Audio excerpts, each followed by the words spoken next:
Getting started in 10 minutes. Link any stories in chat or on the Discord. Discord. https Discord GG Beignet Tridix 8.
Canooch.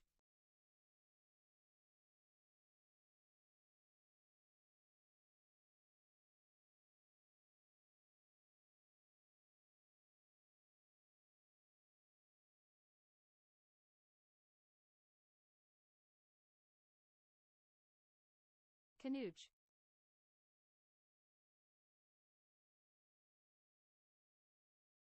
The Canooch is back.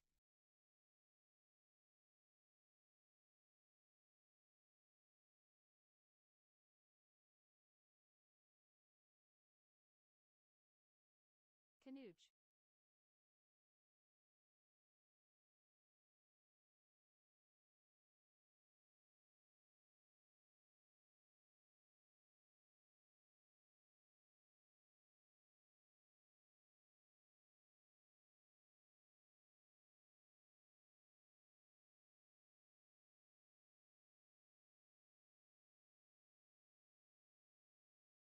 Had to restart my computer to get her back.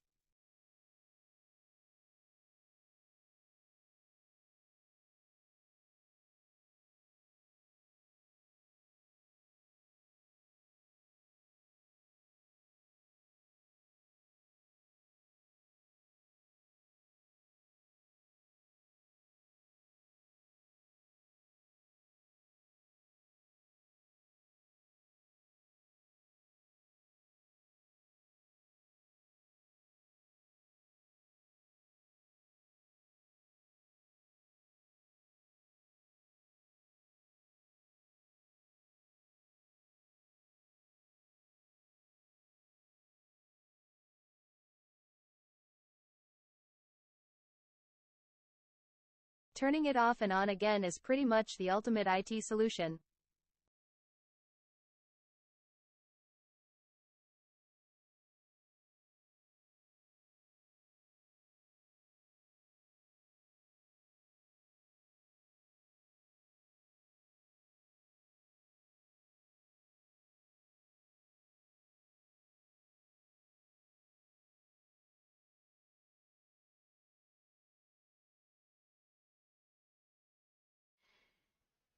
Hello, good morning. How's everybody doing today? My name is Waldo, and I am here to feel the politics with you. And joined by the lovely Canooch. She is a lovely little robot who will read your chat messages. I am doing well this morning. That's her voice there. Popog speaks through her. It's very nice. Last stream, I really goofed up it just quit working, and I don't know how, and I don't know why, but Canooch abandoned us. But I have gotten her back. She is here. She is She here to speaks for help. the trees. She speaks for the trees, it's true. She speaks for anybody who's in chat, so jump in chat and tell us how you're feeling. And she will speak for you too. Isn't that great? uh, what are we doing today? Today is Saturday, so I've got a handful of politics links for us to look at, to read through, to feel together. Thomas may be here later. He said he had more real life stuff to do. He had to take somebody to an airport or back, and then he would be here maybe 9:30, maybe 10. Not entirely sure. Well, I'm sorry, 10:30, maybe 11. Then, until then, we will look at the stuff. We'll feel the politics together. We'll point out all the craziness, all the fun stuff, and then if we run out of stories and we run out of things to talk about, we'll play some video games. But if not, that's okay too. Thomas more like Canooch Moss. Canooch Moss. That's Can't Thomas. I wonder what happens if we say Can't Thomas. Can't Thomas. Canhomas. Canhomas. There we go. Canhomas. I like that. Because we figured out it was the apostrophe T and then another T that really goofs her up. Canned hummus. Canned hummus. Delicious, delicious canned hummus. Kids come running for the taste of canned hummus. They love it. It's great. Everybody likes it. And it will feed your whole family. Anyway, what was I doing? Oh, yeah. Okay. I was getting everything ready for the Civil War. You guys ready for Civil War? Is everybody ready for the Civil War? Here comes the Civil War. It's going to be great. P. Shinsinto does not want to go to civil war. He seems to All be the great sad. taste of hummus with the ease of a can. Right. Check out Waldo's videos https://www.youtubecom at Waldo Videos. Interrupting Canooch. That's what that was. Yeah, you're right. You need some canned hummus. Maybe I should sell canned hummus for the upcoming Civil War. Folks, what you need to do is buy the Waldo brand canned hummus. It'll live in your basement for all the years, and when Joe Brandon takes us to a Civil War, you can just go down there, eat the canned hummus. It's prepper meals. It'll be good. Everyone will love it. Make some money. Sell it on. Do some ads, some commercials. I interrupt my own stream with a commercial of me selling canned hummus. Joe Brandon and Tim Apple are coming after my hummus. Joe Brandon's going to come for your hummus. Don't let him get it. Uh, uh, all right, let's get the news going. What have we got here? We've got to turn on the window capture, turn off the game capture. Come on, button. Then, there, bam, there we go. I got it on first try this time. It's almost like I know what I'm doing. Almost, but not quite. Illegal border crossings from Mexico reach highest on record during December before the January lull. Okay, so highest on record for illegal border crossings. Let's read about that. Arrests for illegal border crossings from Mexico reached an all-time high in December since monthly numbers have been released. Authorities said Friday, exposing a growing vulnerability for President Joe Biden as his campaign for a second term. The Border Patrol tallied 249 arrests, 249,000, up 31% from 191 in November and 13% from 222 in December 22, the previous all-time high. So we're reaching new records. New records. Highest on record must be Pink Floyd vinyl. Highest on record. That's it. We don't deserve you, Popog. You have excellent jokes. Let's see. What was I looking at? I was looking over here so I can see what's on the screen. Okay. Arrests fell more than half during the first 2 weeks of January, consist of historical trend and enhanced enforcement. Okay, that's cool. Arrests in December, 46,000, erasing much of the decline that followed the start of deportation flights to Venezuela in October. So there's a lot going on. There's people moving, there's people going up, there's people going down, there's people watching, there's people paying attention. There's a lot going on, including Bark Boys barking at me. Let's see. Tucson, Arizona was again the busiest corridor for the illegal crossings among 9 sectors on the Mexican border, with 80,000 arrests. When including migrants who were allowed to enter the United States under the new or expanded legal pathways, migrant encounters totaled 302,000, for the first time shattering the previous high of 269,000.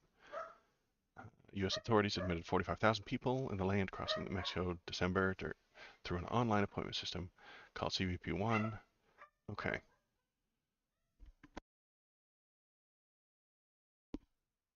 And let's see. So, is this the invasion that the right wing has been telling me is coming? Is this an invasion? I don't think so, because these people want to be here. You know what I mean? They don't want to knock our military over and install their own. They don't want to throw out our government and create their own. They don't want to displace you. They don't want to steal your land and take all your resources. What these people want is a stable government that works. They want a stable society in which to live. And that's why I don't think the word invasion fits. They want you to feel like it is. Right. The right-wing politicians, the right-wing people, the ones that are screaming about it, Donald Trump wants you to feel like this is an invasion. That's why they use those words. They use the invasion. They use this concertina wire, which is used in war. Uh, Popog, I turned it off for the news bits. She didn't die. She just turned off so that I don't get interrupted while I'm ranting. Ex Excellent point, though. Yeah, you noticed that. So yeah, during the news bits, I'll turn her off and then I'll turn her back on afterward. And we can vibe about it. Uh, as much as I love your jokes, they sometimes interrupt the flow, the funky flow. And if and I was watching some uh, I was watching some of the recaps and stuff like that, turning it into YouTube videos. It was me, it was Thomas, it was the robot lady, and it was the video game soundtrack talking all at the same time, and it became a cacophony. There was just so much going on some of those older ones from a couple of weeks ago, and it just got too messy. You couldn't hear what anybody was saying. It was like one of those online debates where there's 9 people on the screen and they're all screaming their own thing at the same time. So uh, at the moment, yeah, I'll have her turned off until we go through all the stories, and I can. That was the wrong button. Until we go through all the stories. All right. So, is this an invasion? I don't think so. These are people who want to be here. They want to provide. They want to be a part of this society.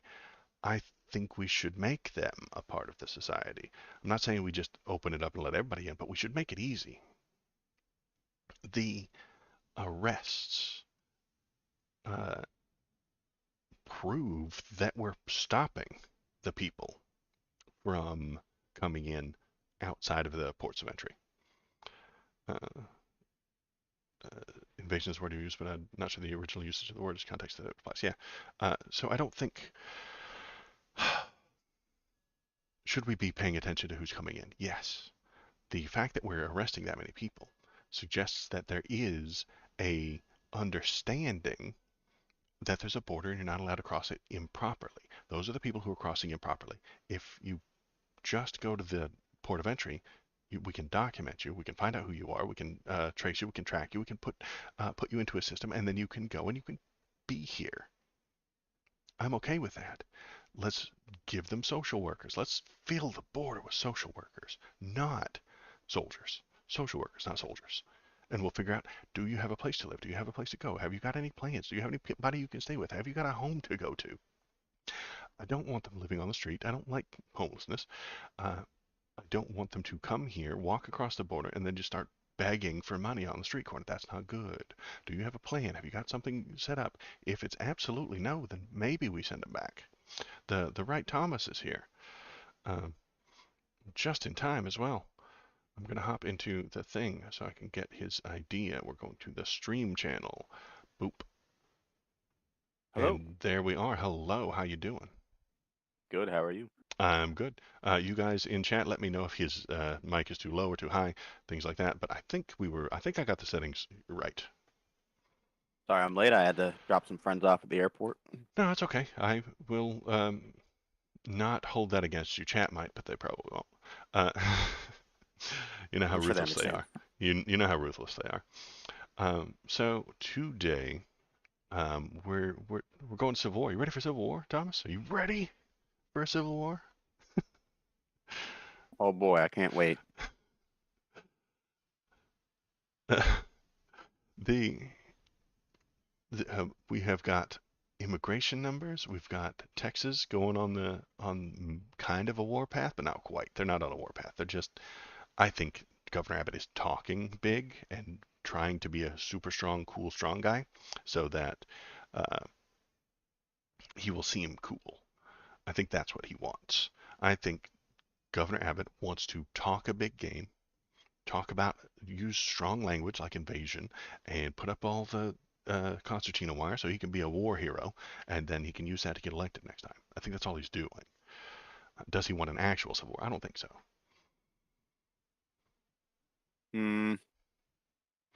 Yeah, I guess, I mean, if you're talking about like an armed force being an invasion, then definitely doesn't meet the criteria, but an intrusion or encroachment would be an invasion.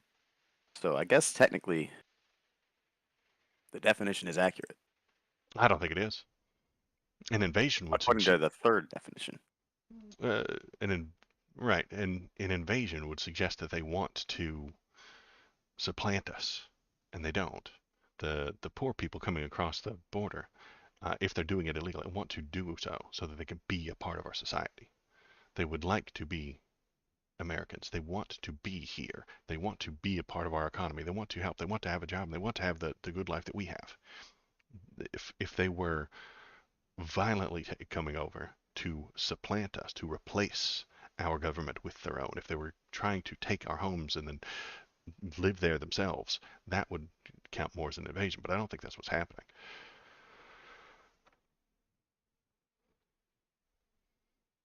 So, well, okay, what's your point here?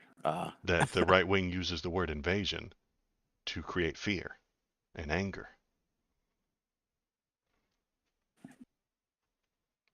The I language. don't think so, but okay. Well, are there people afraid and angry about the situation? They're they're Well, certainly they're upset. well, and that upsettedness is created by the choice of language that Republicans use. Everything that the Republicans say is chosen. They choose the language to get a point across.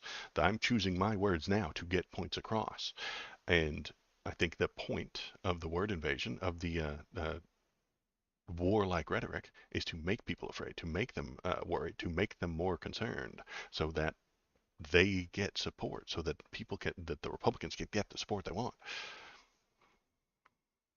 I see. So what would you call it? Immigration. We already have a term for Mm, it. We well, already no, have these new immigration has legal channels for it, right? right, and the people who are So, not doing the legal channels, hundreds of thousands of them, are not doing so because the legal channels are pathetic. They're not okay, so well enough. if I leave my front door unlocked Hmm. and and you walk through my front door uninvited, have you invaded my home? Yes. Okay. Well, So, invaded, yeah, I kind of think so, yes, you yes. have invaded my home. Okay, great. Even though the front It's door is not a open, public I didn't space. invite you in. It's not a You're public not supposed to be space. here. The country is public. You know what I mean? Not on a global scale. The country is public. Am I allowed to walk down your sidewalk without an invitation? Sure, but Great. you're That's also the a citizen situation of the I'm country in the sidewalk. right. So, so we're talking about expanding area of who's invited to be here and whatnot. You are a citizen of the United States. You are invited to be on the public space of the United States. People Right. from other countries are not, Because and the without legal us letting them pathways, in. because the legal pathways are shit. They're intentionally, willingly underfunded, undermanned, underappreciated, and overly complicated because there are certain people on the right wing, the hard right wing people, do not want other people coming here. Trespass is also Trespass. So a good word for I'm it. trespassing Okay, rather than so there, invading. So there is a yes, trespass. So which is also exactly what illegal immigrants are doing is trespassing. great. But Can we is make there the really legal much of a difference? avenues? Can we make the legal avenues better, more efficient, bigger, bigger highways to get them to not be trespassing? Sure. Well, the Republicans push for that? No, they Or don't. They hate until that. then, They fight tooth and nail against it.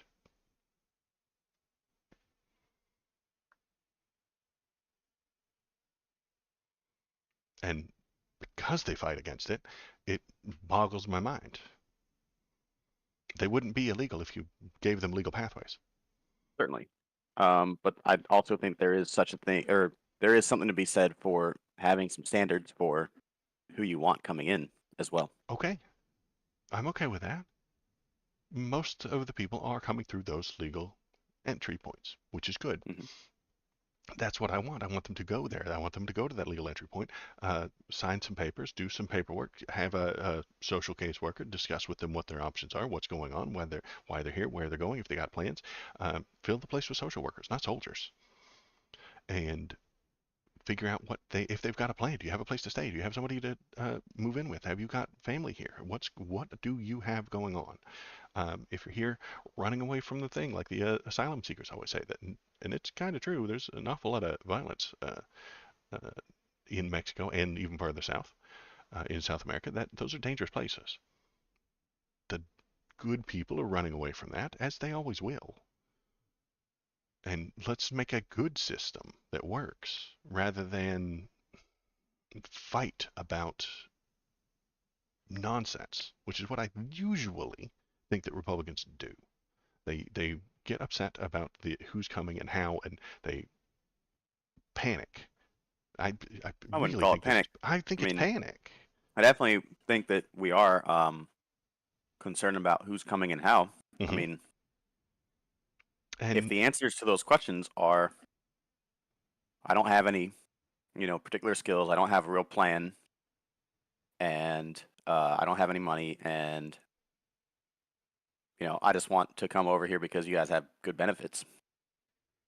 Do I want to let them in? No. is that not? That's what the social worker would be there for. A social worker would be able to help them out with that, to Right. give them an And we idea on already how to filter do that. people based on their skills and whatnot Hmm. to come here. Hmm. But And if they come here illegally, there's no filtering happening. right, and Right. why are they coming here illegally?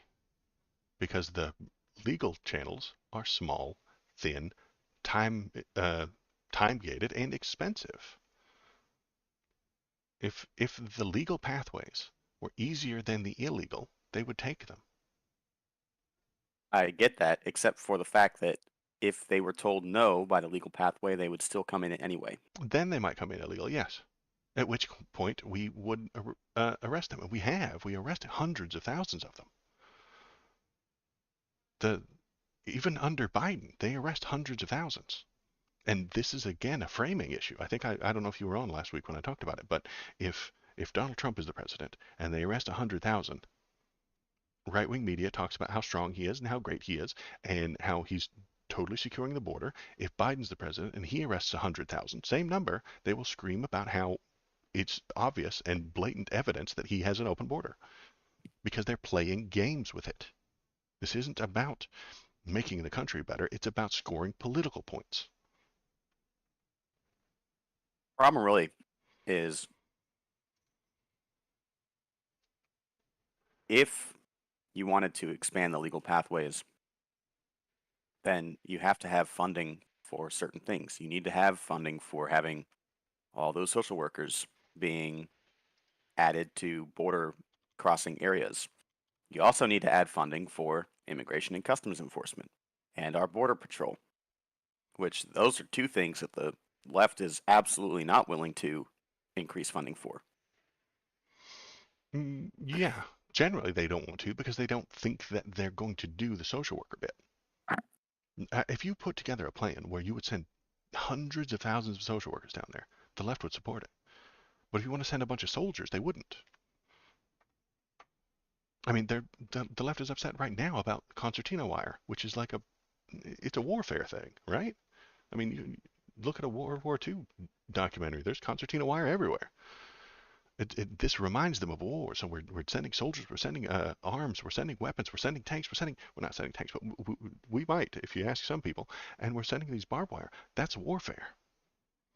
So that's why they're not on board for it. If you were suggesting to them that they would send people to do the legal pathways, get people to sign the paperwork, and fill out the paperwork, and if they fail that paperwork, if they have crimes in Mexico, we would send them back.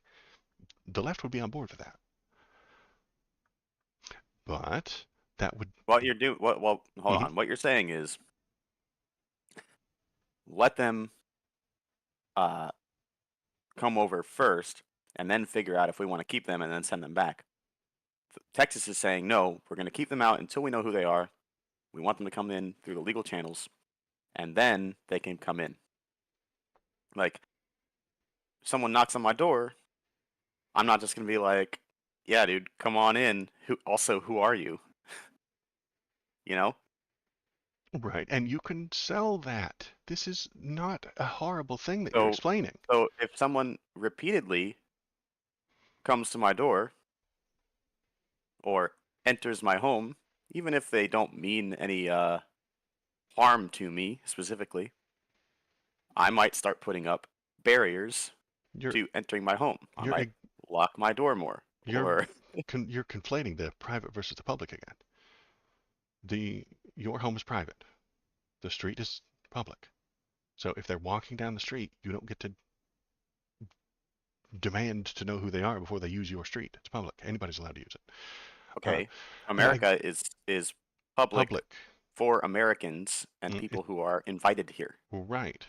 And so we have to. So if they have a visa, they've asked to be here, we said Mm-hmm, yes, you can come. mm-hmm. If the country of America does not say someone can be here, they are not invited to be here. It's not a public space for them. Right, that's fine. We're all I agreeing haven't on conflated this. anything. You have. You've conflated You the just people coming agreed in, with. the people in public. You're suggesting they're coming to your front door. I think your analogy is not perfect.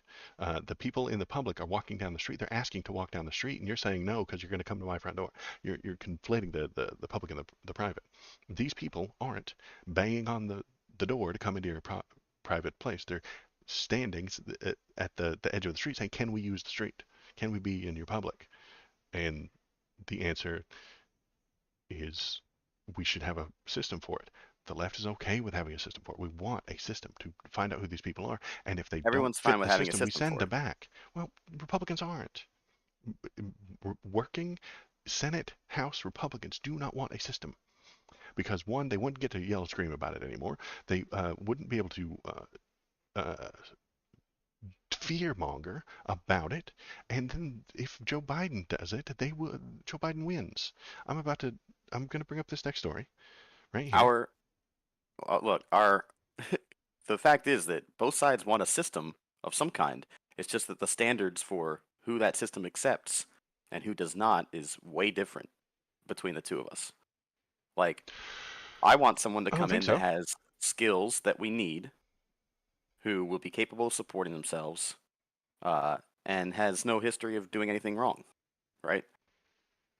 Whereas it seems to me that those standards, which are not particularly high in my opinion, are something that the left doesn't even want to adhere to. Like, most of these people that come in illegally don't have a particular skill on offer that we would need.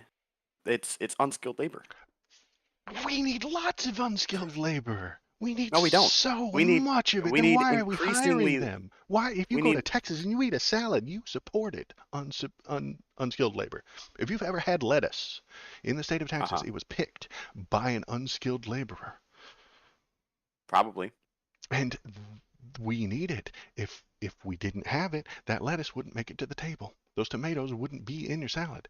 You wouldn't That's fine. be able We to have do that. we have We plenty of need them. homegrown unskilled labor that can No, do we that. don't. No, we Yes, we do. don't. We Yeah, we do. absolutely don't. It's not there.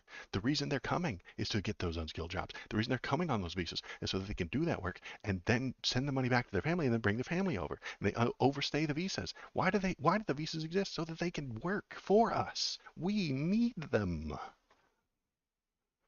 Okay. No, we don't. The fact is that the addition of unskilled labor has an overall effect on an economy.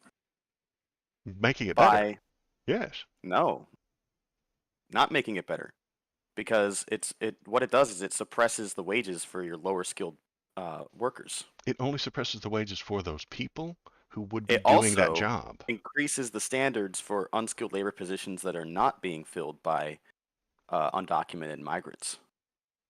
Run that by me So one more time.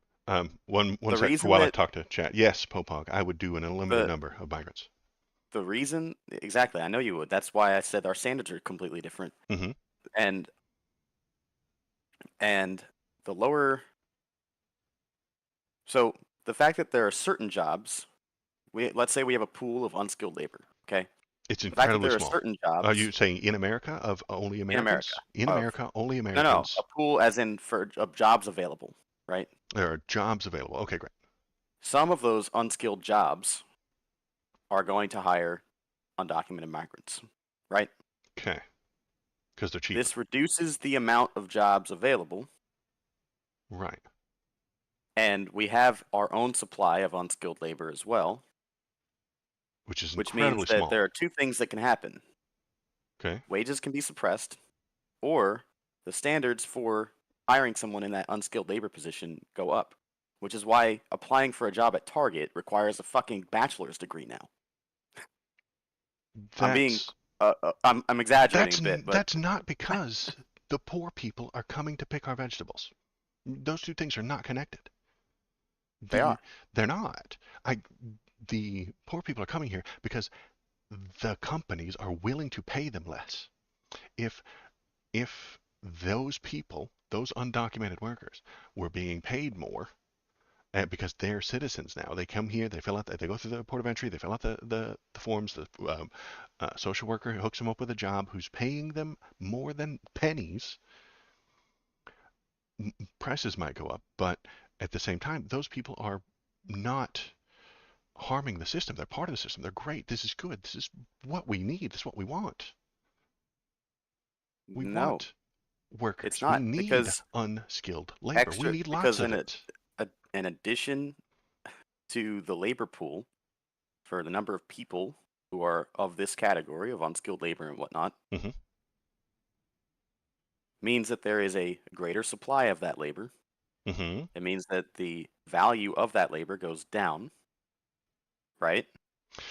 Mm, Now, we've tried to combat this problem because I'm sure that you are in support of a minimum wage. I think That it's is the attempt to an idea. combat the fact that unskilled labor is so devoid of value at the moment. Even though some of it is backbreaking, it's Unskilled hard labor is devoid of value. in terms of being paid, right? Because there's such a huge pool of unskilled labor that nobody is willing to pay more than the minimum wage for that work. I think you got it all backwards, boss. I really do. I think your entire thing is backwards. I think those companies want to pay people less. Does the company want to pay people less? Of course they Of do. course they do. And who can they pay the least? The illegal immigrants. Those are the people they Yes, pay the because least. there is no minimum wage for Great. So illegal that's more immigrants. profit for them. This is a profit-seeking motive that has led them to this. And in doing so, they need those unskilled people. They need them. They don't want to hire the American high school graduate because that person gets the minimum wage. They would have to follow labor laws. They would have to make sure that they're not exploiting them. They get to exploit the immigrants. They I get to understand that. do those things. So they are the ones driving this. That's not a counter to what I'm saying, though. What I'm saying is that if you have, let's say, 1,000 jobs available, and there are 900 people who fit the category for that job, they're willing to do Okay. that job, right? Well, that's a deficit of 100 people to fill 1,000 jobs, Sure. which means that those 1,000 jobs, those companies that are running or maintaining those 1,000 jobs, are going to have to compete with one another for that labor, right? They're going to Okay. have to offer people more pay, more benefits, etc., in order to get those people to work for them so that the other company that isn't paying as much, well, those guys are going to not have workers for them, Right. I'm only right? willing to pay $5, and so fewer people come to work for me, for my company. Exactly. But you're going to see that you don't have workers now. And if you don't have workers, well, you don't have a product. So you're going to have to be like, okay, well, maybe I'm willing to pay $7 instead of 5. And I'll throw in some, 401k benefit, right? Uh-huh. Well, if that's company A, and then company B, which was paying $6, right, Mm-hmm. sees that company A is now paying 7, and company B's workers who were working for them now go, well, company A is paying $7, and they have a shortage of labor over there. I'm going to go work over there. Now Mm-hmm. company B is like, whoa, I don't have workers, I can't put my product out. Company B has to raise their wages. They're like, all right, well, I'll pay you 8. This Hmm. happens in reverse when you have too much labor. So when you have 1,100 workers for the 1,000 jobs, well, now there's 100 people that are like, hey, that guy's making $7, I'll do the job for 6. And then it's, hey, that guy's doing the job for $6, I'll do it for 5. Because the alternative is you don't make any money. So that's what I'm getting at here is when you have a surplus of this labor, Hmm. that's what the companies want is the surplus of labor. They're Because both that undercut by Company C, who bought and paid illegal immigrants to do it for nickels, for pennies. They're both undercut by him. I'm saying that it should not be possible. We should not be letting these people in the first place Then to do that. fix that problem. That's a problem Congress can fix. They That is were a problem they they can and they That's the won't. They problem that refuse. Texas is trying to No, fix. it's not. They're keeping the poor masses out instead of going after the companies that do the illegal hiring. They're out of their minds. They could pass laws to prevent those illegal people from being hired, but they won't. Why won't they do it? Because that cuts into capitalism. It cuts into the company's profit. And then the investors are the I key. 100% agree. We should have nationwide e-verify, Love and it. everyone should have should be required, or actually the penalties for hiring illegal immigrants for a job is should be a lot worse than they are. Hmm. And I agree with you. and who's against that plan that you just put forward? Uh, Lobbyists, who's capitalists, against nationwide e-verify? lobbyists, capitalists, people who want to make money. And who do those lobbyists and those capitalists talk to? The people in government. And I'm not saying it's all Republicans who are on that, but Joe Biden's a severe capitalist. And I think that if your e-verify plan, which I'm on board for, were passed, those companies would lose money. And then companies losing money is the only fucking sin that our government recognizes. Companies losing money is the only thing Okay, that is not allowed. I will tell you that You're allowed to do anything the else. nationwide e-verify program is one that is supported by Republicans. They've been trying to push this for literal years, like Mm, over a decade, okay, and the left has been fighting them about it the whole way through. okay. If you, it's probably because they're implementing it badly. I'll look into e-verify and things like that and see who's in charge of it and who's suggesting that we do these things and who isn't. But I promise you that nationwide e-verify was part of Trump's original 2016 platform, and he tried to push it while he was in office. And Republicans, now that they're back in control of the House and Senate, are trying to push it again. The most recent attempt was May 2023. It's it's I not a thing that the left wants. I it's not a promise. left. It's not a if, and this is just my guessing, that the left doesn't want it because it's implemented in a systemically racist way. That's my guesstimate, but I'm That's just so guessing. silly. How is that silly? If it were a bad plan that harms people, they wouldn't support it.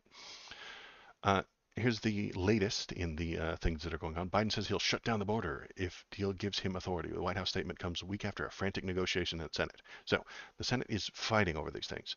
Um, President Joe Biden on Friday urged Congress to pass a bipartisan bill to address the immigration crisis in the nation's southern border. He's saying he would shut down the border. He would shut down the border. So here's a Democrat. He's not a leftist. Don't get that confused.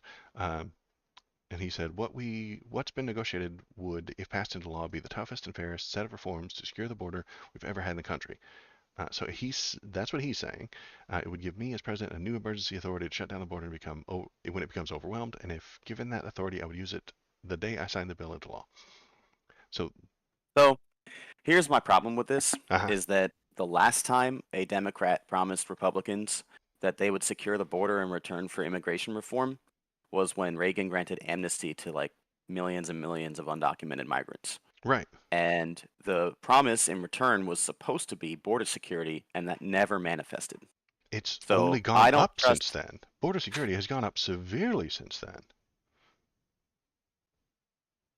It just hasn't been perfect because it can't be. No. Our border security has and always, I'm sure, will be terrible. It always will be, yes. I don't know why we would fight to make it more terrible. Um, We should I make it think better. we should make it better. I agree. I've suggested some plans to make it better. You suggested some plans to make it better that we could probably work on. But what we're not going to do is get that through Congress because somebody needs to make political points. This plan that Joe Biden is agreeing to do to shut down the border is not a left-wing idea.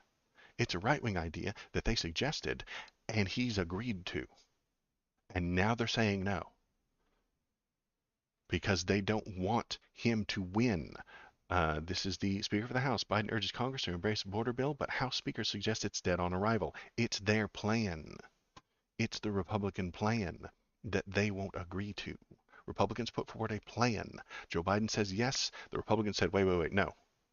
Because they're playing political football. They don't care about it. And Donald Trump doesn't want it to pass because it's a good thing. Donald Trump does not want Joe Biden to pass something that's good for Americans because he doesn't give a fuck about you. He doesn't give a fuck about the border. He doesn't give a shit about any of the people that are voting. He only wants his own power. Sorry, I'm ranting. I mean, that's like your opinion, man. I know, but it's what it looks like to me. That's Why it's is give me what it looks like to you. That's fine, but I so mean, you why are certainly they don't have a look into the guy's brain. You know, this is no, who the this guy or Trump? yeah, both. We can only look at what they're saying, what they're doing, and make assumptions. The congressional GOP is refusing to do a government, even if it's their own plans. Yes, that's kind of the point I'm getting to. Thank you, Shinzento. Um, they they want government to be done. Biden says yes, okay, let's do some government, and they're like, no, no, no, no, no, no, no, no, no, no, no. They fired the last Speaker of the House because he did a government, and they're about to fire this one for doing government stuff. If this guy pushes this through, they'll cancel his ass too, and we'll go through another 100 speaker votes. The Republican people in Congress mostly, and some in the Senate, do not want the government to function. Sure they do. No, they don't. They They definitely want it to don't function. want it to function. If Joe Biden They don't want agreed it to to move in the direction that everything, if he agreed to everything that they had, they would shut it down. no way. Yeah, No. the Constitution If is Joe Biden subject was to like, "Hey, anything you put on negotiation. my desk, I'll sign it," and like, He just did. He agreed to the Senate bill on the border to shut it down. The terms under the deal, under discussion, which are largely agreed to but yet not yet final, would also give DHS expulsion authority if border encounters hit an average of 4,000 a day. So we're setting a cap, we're setting a number. A metric that includes asylum appointments. The authority would become mandatory if daily crossings average more than 5,000 people for a week or over 8,500 a day. So there's a hard cap. Do not go past this limit. This is the law. We're not allowed to go past this. Uh, this is a critical tool that allows us to reassert control of the border on day one if the law is being signed, while all other provisions, streamlined asylum and surging resources can be implemented. So while we come up with plans to make these asylum things plan, this is what the Republicans have put forward. And he has said yes. They changed their mind and said no.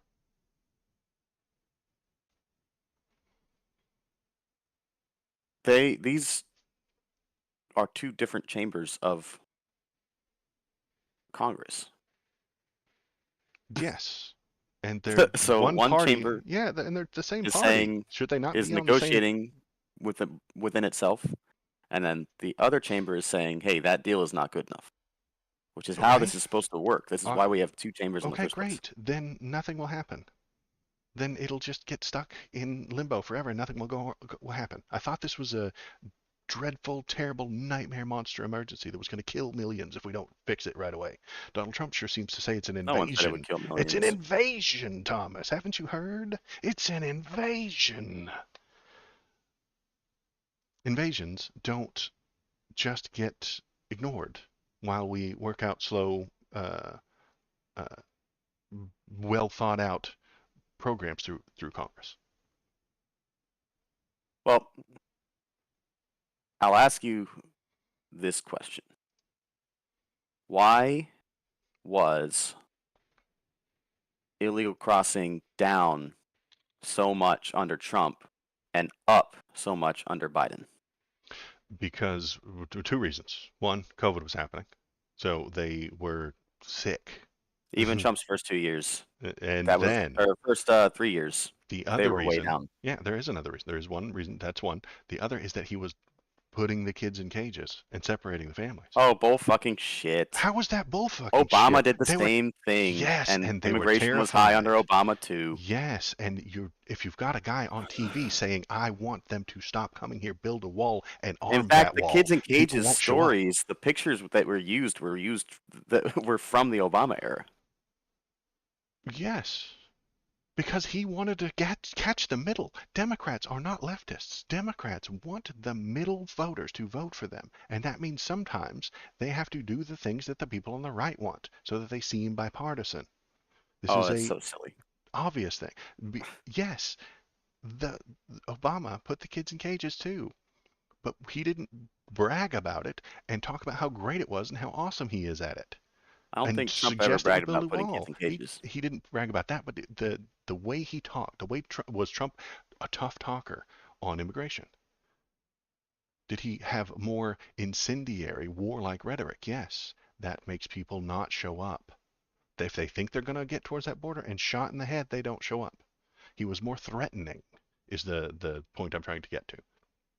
Okay, so Would you the suggest point that you're he was getting more to is threatening? that the point. So what you're getting at is illegal crossings were down under Trump versus under Biden and even Obama because Trump's stance on illegal crossing was more harsh. Yes. And people saw that and said, "Well, if that's your opinion towards it, then we won't come."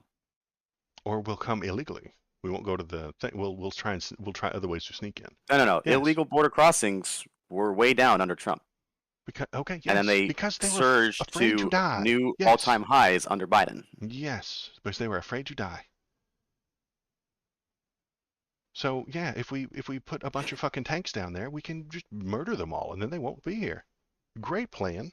Except I don't think it's great. It's That's okay not to the plan at harm all. people. It's if it comes out if it comes down to uh literally just someone's stance, their public stance on the issue, Hmm. then yes, they should have a much harsher stance at all times. Then, even if it doesn't even manifest in terms of policy, which it never did under Trump. Right. I don't think Not they really. ever built the wall and started shelling south. They never did that. But I if mean, they had, they were wouldn't never going that to fire anything at right? anyone, but If they did well, start building the wall. I don't know. You ever been on Twitter? They Uh, sure seem to want to. They sure tell me on the internet that they want to. But those aren't the people making policy. But the guy on Twitter who wants to shoot people who cross the border is a voter. There's no possible way that guy's not voting for somebody. If you are so political pilled, if you are paying attention to I mean, we all know that the center, the people in the middle, don't really pay attention to politics. I dig that. That's fine. Those people aren't posting on Twitter about shooting everyone who comes across the border. They're not. They don't care because they're nice and comfy. They only care about traffic and gas prices. They don't give a shit about anything else. Uh, the people who are posting those things, the people who are screaming online, and the people who are calling for these things to happen, vote, and they vote for the Republican who is the harshest. Is that a fair okay. sentence? Do you think I'm And correct so in what? that? So what? They call for more harshness. Donald Trump is more harsh. That makes people not come across the border, but it isn't Excellent. Great. good. Mission No, accomplished. now we're No, that is good. short on the people that we need to do the work. We want to be short on those people. So that As to what citizens, we end? want that to happen. To what end is so that our wages go up. In the same uh, concepts I explained just earlier ago about how the market reacts when you have 900 workers for 1,000 jobs versus 1,100 workers for 1,000 jobs. And if prices of eggs go up because there's no illegal immigrants to pick them, is And that they go up just a somewhat. thing? And if we Then I will can't get I will enough copy work, paste you. what I will if copy paste you if all the arguments in favor of okay, minimum wage and how that doesn't really impact company profits all that much.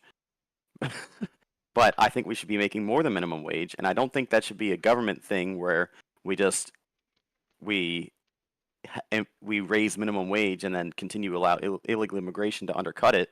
That's so silly. Whereas you just reduce your pool of unskilled labor, reduce your and pool of unskilled labor. wages will rise naturally. That's the point you're trying to get to reduce your pool of unskilled labor. Okay, I think all of your points move towards that end, and I don't think we can do that.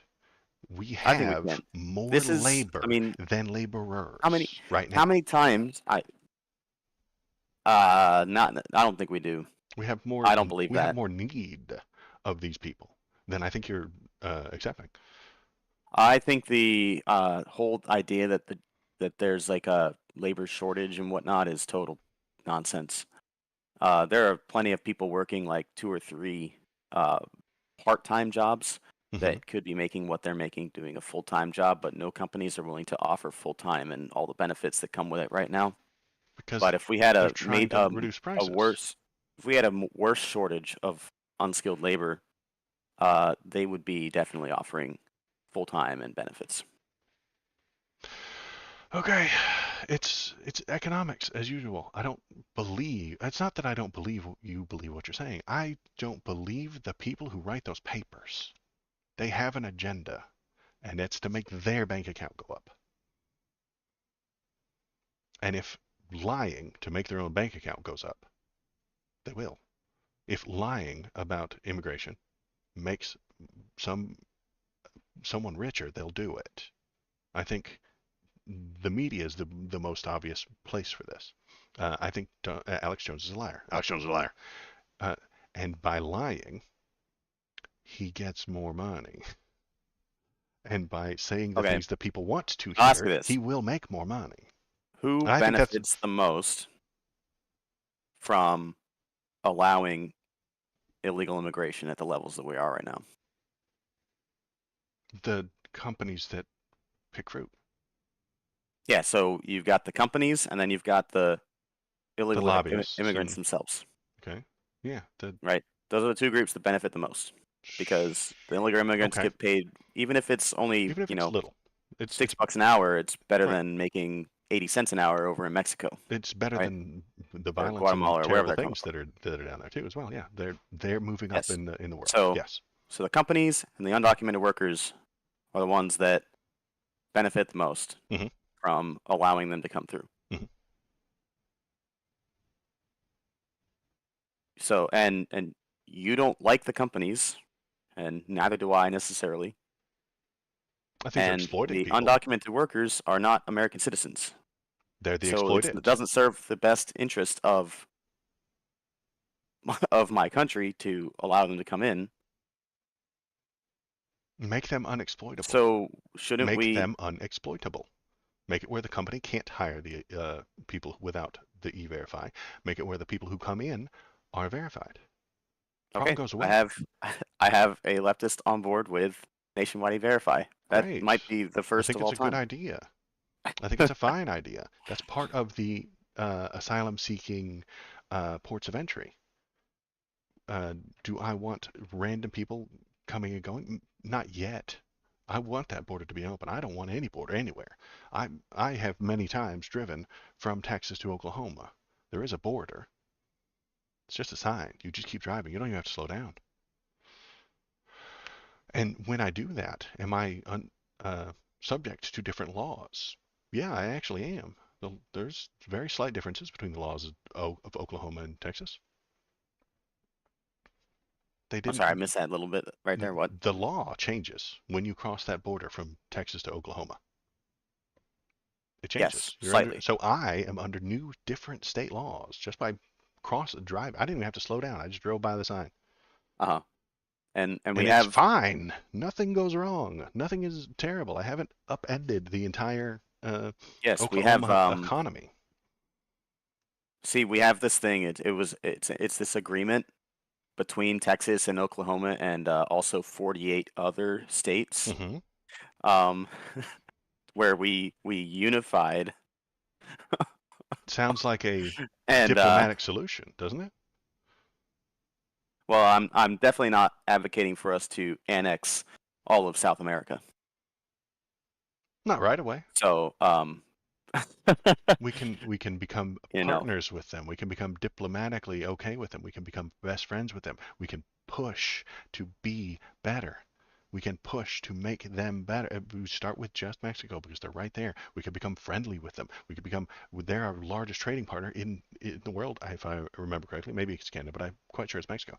We trade with them all day, every day. Why is there this wild ass militaristic fervor from certain people about that border? Doesn't make any sense. People come and go all the time. So why don't we diplomatically make their country better? And in doing so, the differences between their laws and our laws will be less. Just like the very tiny difference between Oklahoma and Texas law is so small that most people wouldn't even notice it. We could do that with Mexico. well, a couple of problems with that. First one is, do you think that all Mexicans want to be Americans? I didn't want to make them all Americans. I want to make them diplomatically the same. I want to be diplomacy. I want to be diplomatic with them so that there isn't such a giant gap. Is there some sort of gap that people are leaving that country and coming to ours? Find that gap. Uh, Comprehend the gap. Why is yes, it Mexico is happening? riddled with cartel activity, Great. and There is they a don't pay gap very there. much. So there is a gap there. Can we But diplomatically make that gap smaller so that they'll have that is less not the need? responsibility of the United States to take care of. That's their responsibility. Then we're gonna keep arming the border, and we're gonna keep the concertina wire. We're gonna keep building walls. We're gonna keep shooting them as they try and come here for a better life. Hmm. That's That last the one, the end shooting that you're them, coming I to. don't think we shoot them. That's the end you But are going to get to. That I don't if think we shoot them. But yes, we should be. If we've told them, here's how you can come in if you want to, don't come in otherwise, and they try to come in anyway, you have to we keep them out. we arrest them, I'm okay with that. I'm saying that there should be a border patrol that does So that sort of thing. what is your whole like Make the legal opposition to pathways. putting up physical barriers then? They're expensive and they don't work. Sure They're they do. expensive. No, they don't. They're expensive. They don't work. They are wildly expensive to keep the concrete walls that Donald Trump talked about would be wildly expensive. He wants them armed. He wants them the border patrol there staring south all day long. We would have to pay them. We would have to upkeep these things. They are bad at doing that job.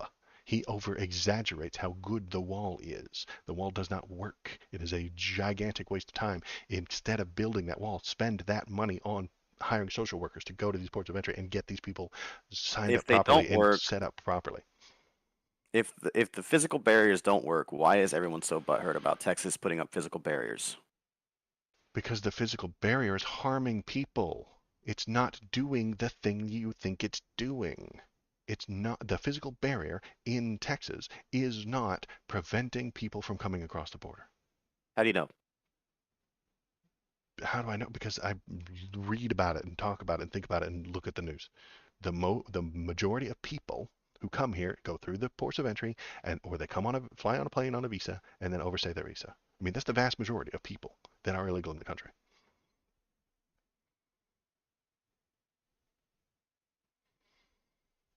So the border wire, the concertina wire, does not do that. All it does is harm the people I that don't are think it coming. was even up long enough for us to know that. Do we have any statistics showing immigration before and after the wire went up? It's only been a couple of weeks, so I don't think so. Yeah, so I don't think we do. What I'm So trying how do you not know it to, didn't work? because it is an in warification. Is there a word for that? It is an armament. It is an increase in hostilities. I'm trying to From decrease 0 hostilities. to 1 Yes. out of 10? That's still an increase, isn't it? Going from 0 to So 1 is what? still an increase. I don't think that's a Okay. good idea. Now, why are we upset about the thing? So you're getting into a thing that we hadn't even talked about yet. The wire went up. The Supreme Court said you're not allowed to do that. Texas refused to take it down, and they're blocking the federal agents from taking it down. This is part of the problem. We haven't even started on the fucking Civil War yet. We've just been arguing the past 20 fucking years of immigration issue. The Supreme Court says take it down. Should Texas take it down? What did they say, Popog? They said you're not allowed to put it up. They didn't say take it down. You're right. Chad is correct. The Supreme Court said Texas is not allowed to put that up. I wonder why. Well, because it's not their job. To the federal government go the federal things. To the state go the state things. That wire would be a federal thing.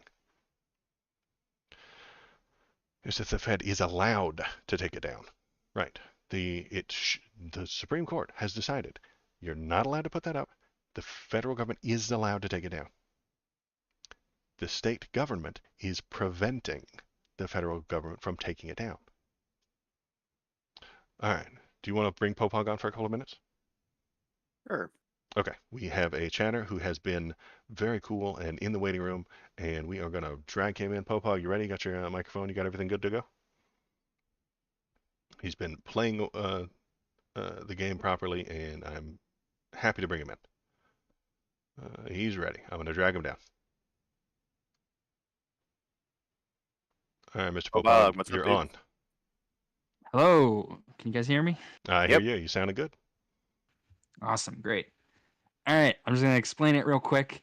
The basics is this is a early decision. The case is still pending, but so the Supreme Court, so Texas put up the wire, federal government lawsuits, the appeals court, I think it's the appeals court, whatever, the current court that it's at, put in a preliminary judgment that the feds can't take the wire down while the court case is still pending, right? And the Supreme Court overturned that judgment. And the basic reason is these preliminary judgments, they happen, at the beginning of the cases while the case is still ongoing. And the purpose of them is basically to make sure that the injured party doesn't get more injured. So it's pretty common to have these judgments go in the opposite direction of the actual end decision of the case. And the basics that typically decide it is if you can resolve the injury with money, then you always just decide it in favor of the party who's going to be injured more. Because it's okay to keep injuring someone if you can just pay them money at the end of it.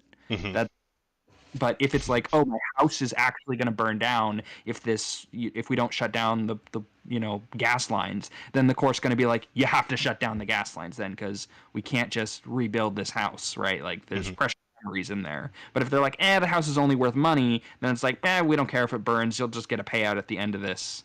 So that's one of the bigger parts of how the courts make these kinds of preliminary decisions is the injury remediable after the fact. And the court, I think in this case, because we don't actually have a textual decision from the Supreme Court, we just have, we reversed the lower court.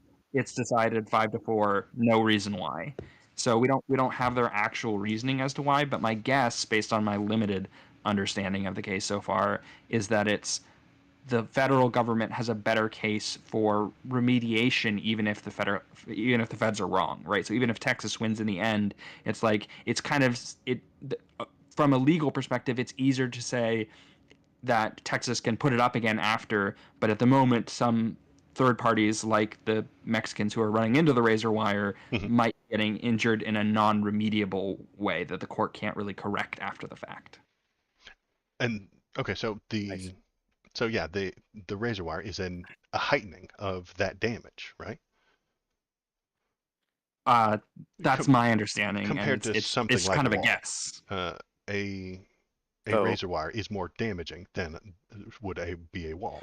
Well, so the basic idea is that, like, let's say that Texas has a right to kick out all of the illegal immigrants, right? And that's what the Supreme Court is going to decide 3 months from now, right?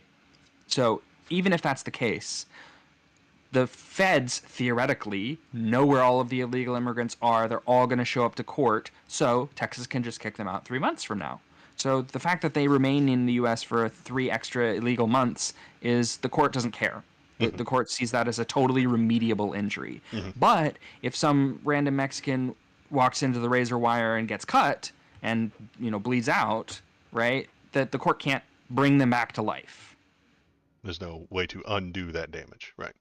Yes. So the court considers those two possibilities and decides, oh, okay, we will go at the beginning of the case because we don't know which way it's going to go. We're going to choose the more undoable one. Okay. I just saw here that the oral arguments are to be heard on February 7th.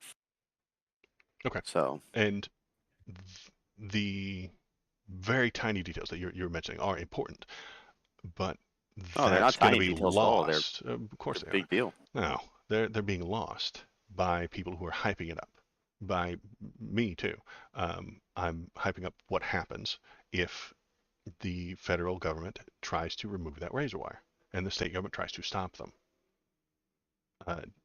What happens in that situation? Let's say February it goes the Fed's way, and the federal agents are trying to remove that razor wire, and the state tries to stop them. What happens? That's dangerous. That's wild. That's some weird shit that's not going to go well. It's very complicated at the very least. And I'm pretty sure that's what Popog was saying. That's why the Supreme Court ordered no more razor wire. Because it is dangerous, right? Okay, great. They haven't ordered no more razor wire. They haven't ordered They've just ordered it's okay that the feds can come in and take it, right? So, which, once again, is also not the same thing as that Texas isn't allowed to stop them.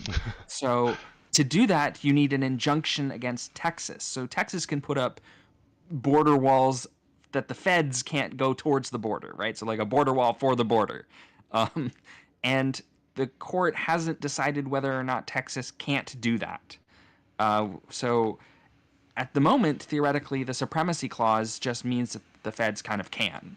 But Texas is, that's what the Texas governor's letter is invoking the 10th Amendment to sort of see that's why they're using the word invasion. I mentioned this earlier. The reason they're using the word invasion is specifically because the Article 1, Section 10, Clause 3, I think, he says it in the letter, has this thing of basically that Congress has the authorities to do all these things, but the states have this one sort of exception, which is if they are, quote, actually invaded, then they can do war, basically, is the main thing.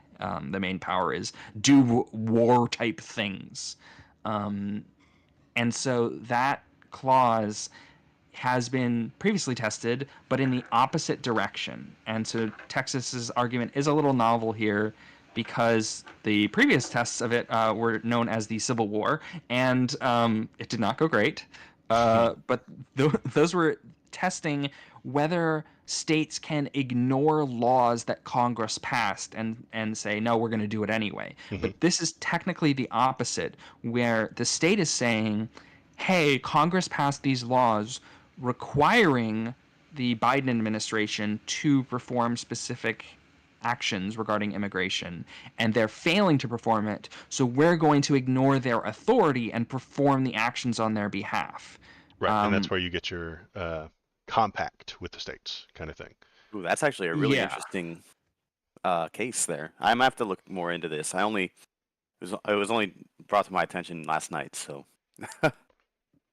I personally think Texas is going to lose that argument. I think it's novel, interesting, but I'm sure that what's his face, the Clarence Thomas will think that it's a very interesting, and he'll write some really thorough opinion on it. But it will be I expect this to be like a 7-2 decision of okay, that they don't have the so But that's why the they're way using it's the always word been invasion. the way it's always been understood by me is that Congress passes the laws, and then it's up to the executive branch to actually execute the laws and put them in action. Yeah, and And so if theoretically the they can just executive branch choose whatever. chooses not to do that, They've then typically they just get away with it, and yeah, the they've law exists, but there's no enforcement of it. right, and then I think that's And so why Texas you is saying, choose the "Hey, you're government. not enforcing the law. We're going to do it for you." And that's the argument that's being made here. Yeah, Is basically. yeah, Yeah.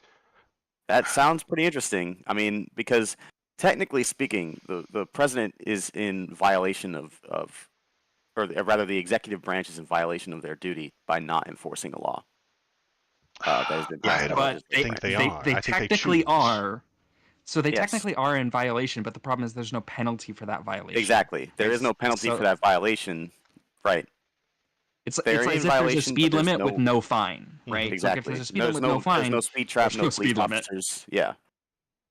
And in doing so, wouldn't I mean the executive branch gets to choose how vehemently they enforce those laws. For most things, yes. There are specific things where Congress puts in place essentially mandatory obligations that if they don't do, they basically can't do anything else, right? Mhm. So there are certain, sometimes Congress puts in specific things that prevent them from partially implementing a law, basically. It's like you either have to do the full thing or not at all. Mhm. And immigration is one of those that has some things in it like that and other things that are not. So immigration law is obviously extremely complicated and dense. I'm not a lawyer. I'm not your lawyer. I cannot advise you on any immigration law. But I often Yeah. feel like a This lawyer. smacks I identify as one. a lot of this is like that whole Andrew Jackson quote from way back in the day. oh yeah, he has made You his know, decision. Let him enforce it. Yeah, yes, that is let what him this enforce it. sounds like. And Texas, and it feels sometimes like the executive branch is not enforcing the laws that they're supposed to. And now Texas is like, all right, And well, that we're gonna actually is enforce it. why the House is not in favor of the bill, is because the bill itself, you misread part of it there where you said like it puts this limit where it's like, oh, if there's more than 4,000 crossings a day, then we have to do something. Mhm. No, it says No? if there's more than 4,000 crossings a day, we can do something. And that Right? It puts is a a Biden, lower limit. It says mandatory a if presidential daily authority. crossings. That authority would uh, become mandatory. Oh, the authority would Yeah, become mandatory. The authority action, becomes mandatory. the Yes, action it's would very become mandatory. tricky. Okay. Yeah, so I hate it goes back to mandatory in this phrase. exactly what I was talking about earlier about, do I actually trust Biden to use those powers if granted to him? And also, what else is in this deal that is being given up in return for creating this authority that Biden's not going to use?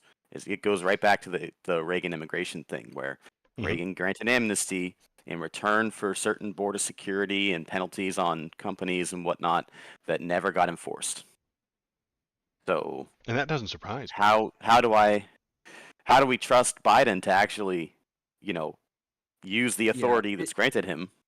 So it's part of the reason why Republicans are so in favor of a wall is because while walls do tend to be of limited efficacy, they are of passive efficacy, right? A large part of their efficacy is purely passive. So it doesn't matter if Biden gets into office, the wall is there, so he can't like him having agents do less, right? Which is his current policy is to not. You said that we're doing all these arrests. We're kind of doing arrests, right? The arrests that we're doing are the Republican term for is catch and release, right? Where they're given a court date and then just released into the interior, and those court dates are like seriously 9 years away. It's a kind of Right. fucking obscene. Yeah, I don't think that's a good idea. The Border Patrol agents reported on record of 302,000 encounters with migrants over the southern border last month. A lot Of those people, man. encounters, 249,000 were recorded between ports of entry. So there's 249,000 that have come between the ports. That the wall could have maybe, if it were not easily Mitigated jumped in over, some sense. it could have mitigated that. But we got these guys. That's 250,000 that we've done the good thing for. We've done the right thing. We put them in that court system. We want them in that court system. If I thought the wall was monetarily viable, I would be more okay with it, but I don't think it is. These 250 people were caught. We can't know the number of people that didn't get caught. Was there 7 million that didn't get caught? If that were the case, if we had some sort of evidence towards that 7 million came across and 250,000 were caught and done the catch and release thing, I'd be like, okay, let's build a wall. But I'm willing to bet it's a much lower number than the 250,000. How many snuck in? Theoretically, we have that number to a reasonable degree because we have a pretty good camera system now that patrols the border, and I don't know if those count as encounters for that or not, though. Okay. So, Thomas, do you think that the number of people that we didn't catch is higher or lower than 250,000? That we didn't catch. Yeah, they snuck by. that we didn't have encounters at all. We didn't with. have So, an encounter. I'm if it's gonna higher go than total, probably it'd be lower. like 500K then? Right, and if it's lower than 250,000, So I think we're fine. We don't need Hold a on. Your wall. question is, we caught 250,000 people. Yeah. Do I think that there were more than 500,000 people Well, no, that I crossed mean, the border? 250,000. Let's work with that 500,000. number. But it's 500,000 total because it'd be the 250 that we found plus 250 plus or minus, right? Or is it more than 250 we didn't find, bring it to 500 plus, or is it less, bringing it to under 500? Right. So 250,000 were caught and released. How many didn't get caught, do you think? Oh boy. More than 250 I or don't less? have the information to make a guess like that. I'm guessing that it's less than 250,000. At which point I think the wall is unnecessary. If most of the people are being caught by our guys, and then given that court date so that they can do the paperwork properly, the system is working. And who's telling you that the system isn't working? Right-wing people in the House. Donald Trump is telling you that the system is working. We have a number here. Doesn't tell us anything about what exactly is being recorded, how people are being caught, how long they're expected to be here after being caught. Because they're caught. Our guys say hi. They take their information down, give them a court date. So what? So what? That's the system. The system is working. I mean, the system is functioning properly. Good job, Joe Biden. This part of the system theoretically, here's the other problem, right? Like the other parts might not be. If it's a long wait for the court date, and then also, how many show up for their court date versus just staying in the country? Then does this actually work? If we make it work, if we want it to work, you're suggesting that it needs more judges, more tracking, and more money, and I'm on board with that. You would not have that if you built a worthless wall. The things that would make this system better... I don't think that these walls are worthless. I think they are. I think they're a severe waste of money, and that waste of money could be spent on better things, like tracking those people, making sure they go to those court dates, training the people on how to... Here's the thing, though, is there are other countries that have erected walls because of high immigration, illegal immigration. Right, and they're also... turns out that those walls actually worked.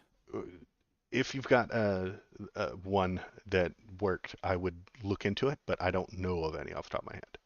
Which country was that? I mean, I hear they have a great one in China. There's a great one in China. It's true. Great one. Israel actually has like 2 or 3 walls, and they're doing well. They're doing great over there. Everything over there is going just perfect. I wouldn't say that that's a function of the walls being bad. I mean, the location they're in is not ideal. Shitty Mongolians. Prior to having a wall, they had very high rates of people crossing their border illegally, and also much higher rates of terrorist activity. And then they put the wall up, and guess what? There are much lower rates of the terrorist activity in the area that they were concerned about where they put the wall up. In Israel, you're talking about? In Israel, Yeah, yep. but I'll the look into wall that, but implemented some more significant policies in Yeah, Israel than just the wall. yeah, there's It's a kind of lot going on Yes, there. I know. It's incredibly complicated, especially when you start bringing Israel in. I mean, West Germany had a wall, and we all hated that one. Um, I don't think it's worth a damn.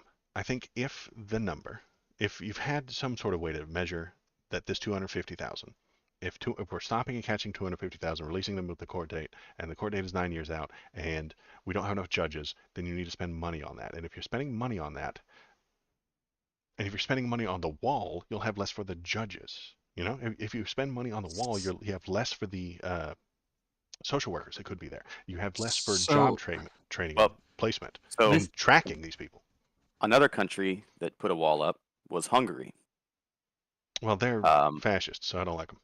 they went from having 400,000 border crossings in 2015 to only 1,400 border crossings in 2017 because they built a wall in 2016. So the numbers cut down by three-quarter? 391,000 to 1,400 is like Oh, okay. I thought you 99%. said 100,000. Sorry. Okay, so Yeah, I think you did 99%. say You're right. 100,000. 100,000. I'm sorry. I definitely misspoke Okay. then. Okay. So it went down 99%. That's fine. Yeah.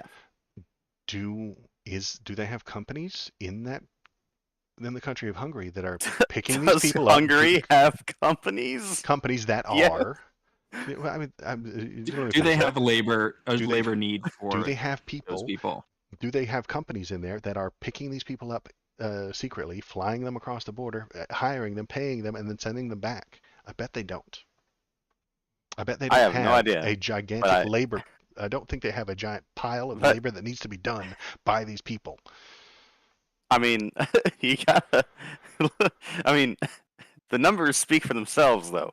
400K 2015, But they don't tell you 1,004. exactly what kind of wall it is, Oh, right? That's one of the oops. criticisms of the walls in the proposed walls in the U.S. is that they're largely unmanned walls, and manned walls are much more successful than unmanned walls. The Hungarian government's wall is 110 miles long and it's 13 feet high. It's got razor wire along the top of it. Razor wire makes me think it probably is a much more manned border because that's a relatively short border in comparison Oh yeah, to what the I U.S. mean our would have Mexican to border create. is huge.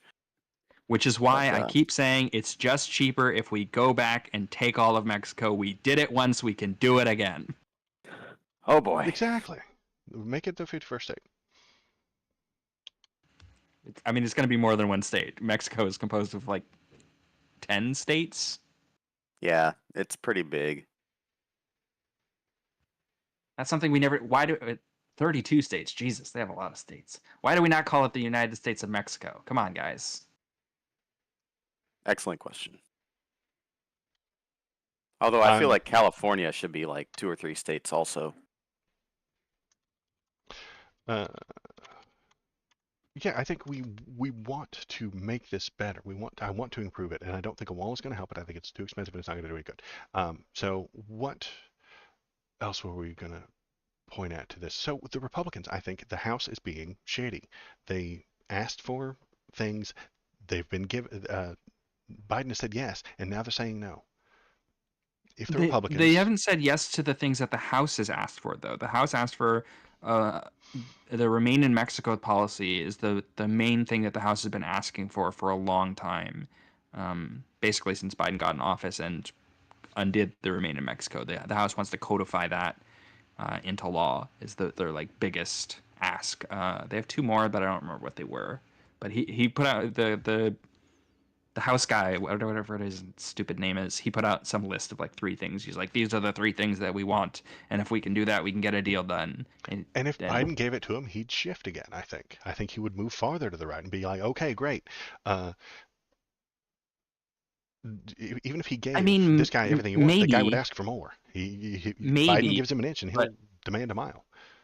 I'm sure that all politicians would do that probably, but I can't know for certain until they do, right? Like that's what the left does on every issue, the right does it on every issue, but they look bad when they do it, right? And here there is a split between what the Republicans are willing to accept, versus what the House Republicans are willing to accept. So I like they have Remain in different Mexico. opinions. If Remain in Mexico was still around, I'd be a lot happier with this policy. Yeah, it's very I mean, Remain in Mexico is very popular amongst the Republicans. big problem with the whole like catch and release business is that half of the immigrants don't even show up for their court date. They just stick around. Well, So we it's need also someone to the, track them, and then it's find on them us and to bring them back. have to go Yeah. find them and send them back. well, Which but it's a farce, right? Because all of the courts, like, okay, so if you look at the majority of the people crossing, right, they are not valid asylum seekers. They are economic migrants, right? Everybody knows this. Everybody is like, sure, there are some who are legitimate asylum seekers, but that percentage is way smaller.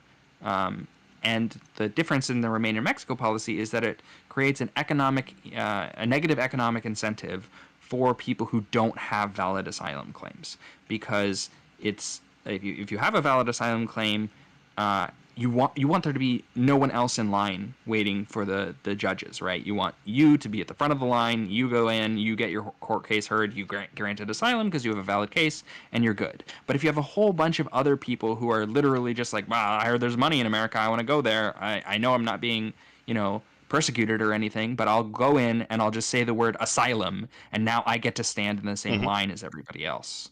And that's that's one of the things that the Remain in Mexico policy sort of successfully does, is it creates enough of a harsher negative economic incentive for the people who have no case. Because if you just have to sit in Mexico, wait in line, talk to a judge, and then they say, no, you literally have, like, you come from a relatively wealthy area of your country that has no hardships in it. Obviously, you just want a good job here, which is better than in your country, but that's not a valid asylum claim. And then they get kicked out. So that it's like, if you have no chance of success, then people just don't do it. But the people who theoretically have valid asylum claims then essentially get a smaller line. So it's like positive towards the real asylum seekers and negative towards the fake asylum seekers. And Remain in Mexico is one option for that. There's another proposed option that I've heard, which is basically like create a new class of sort of summary judgments, where it's like at the beginning of your, like, you can make the asylum claim, but you have to make a good showing to this initial, like, clerk, basically. And if the clerk says no, then you get kicked out, and you can still make the asylum claim from Mexico, because you can always make an asylum claim from Mexico, but you don't get the initial in. So, like, creating this clerkship position, which is like a first line of defense, and that's like a partial Remain in Mexico, because the people who have valid asylum claims get to go to the clerk, and the clerk says, yeah, that seems good enough, come on in and wait in line for your actual court. that sounds like a very interesting compromise. And there's room for compromise on that. I would be on board for figuring out what those rules are, weighing and measuring all of the little intricacies of that thing. You know who doesn't like to weigh and measure things? Donald Trump. He does not like to weigh and measure complicated things. A bad border deal is far worse than no border deal, in his own stupid truth social things. And this is the politics of the situation. The legalities and the what passes through Congress is one thing, but the politics is here. This is where the politics is. A bad border deal is far worse than no border. A bad border deal is far worse than no border deal. I can't do a Trump voice, but that is where he's at. That is where the majority of the people who follow him are. So wow, it's in all caps, so he probably did actually write that one. It's super important. Yeah.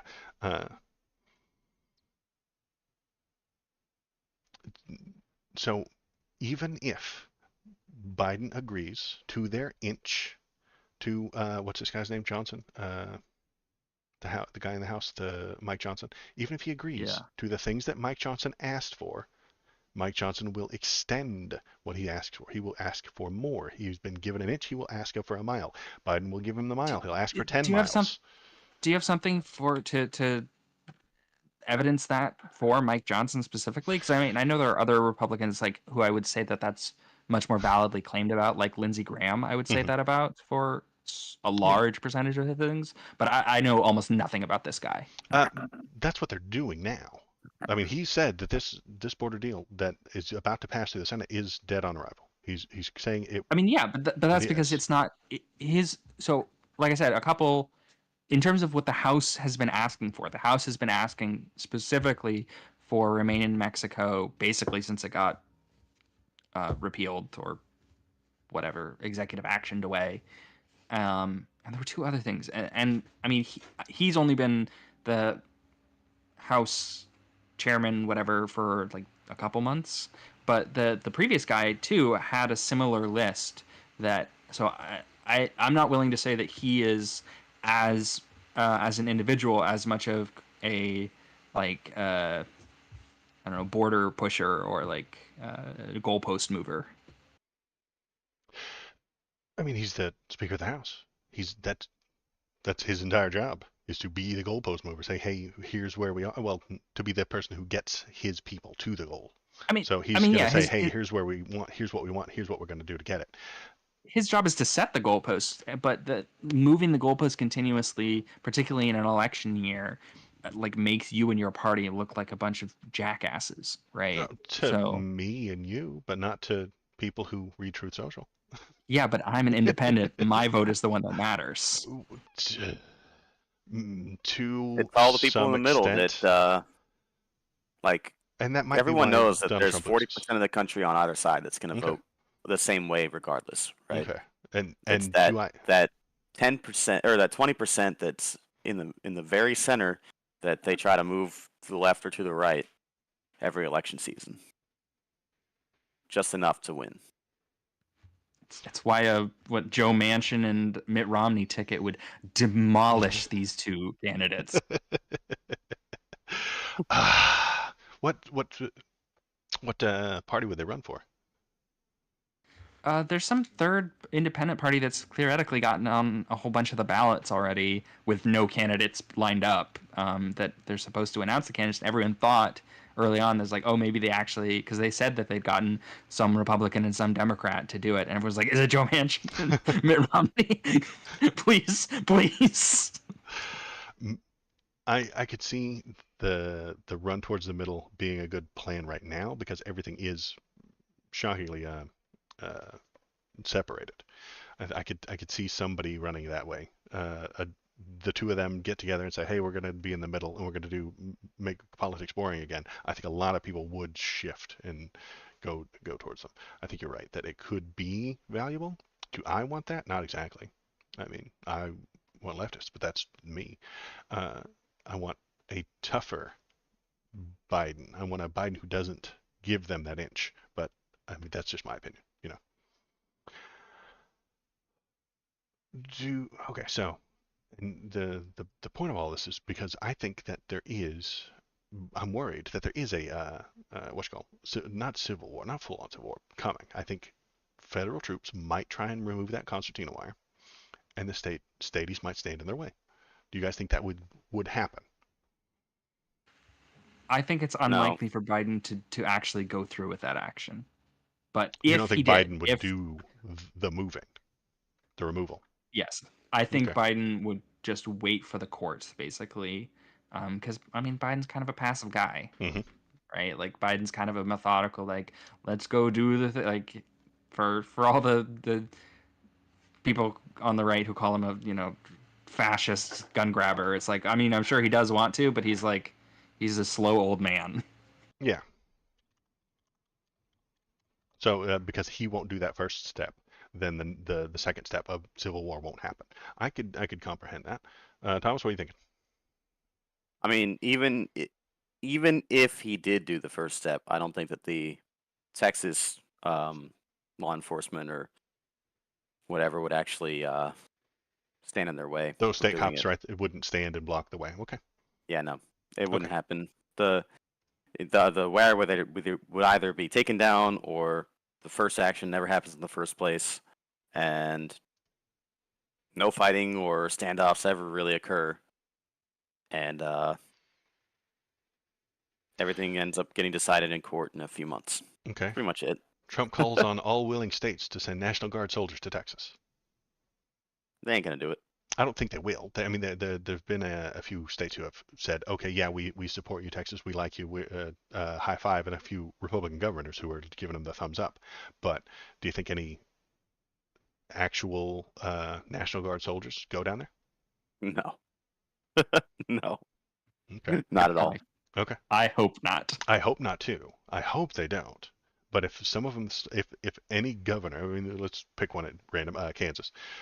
Kansas governor says, okay, yeah, I'm sending 300 of our National Guard to stand in front of the wire so the feds can't take it down. That's an escalation, right? That sure would be an escalation. It would be an escalation. Yeah, very, I mean, very but bad. it's definitely not going to happen. Oklahoma governor on Friday said he would absolutely plans to send National Guard soldiers to Texas. We've already started putting the numbers together. How much methamphetamine is in Oklahoma right now? Enough to get these guys jacked up. You know. Even if they sent even if he did send National Guard people to Texas, they would never actually do anything while they were there. Okay. They would go and they'd be able to show that they sent the numbers there, but then nothing would happen. Because it's theater for them, right? That is theater. Yes. Okay. This right here is all theater. Yeah.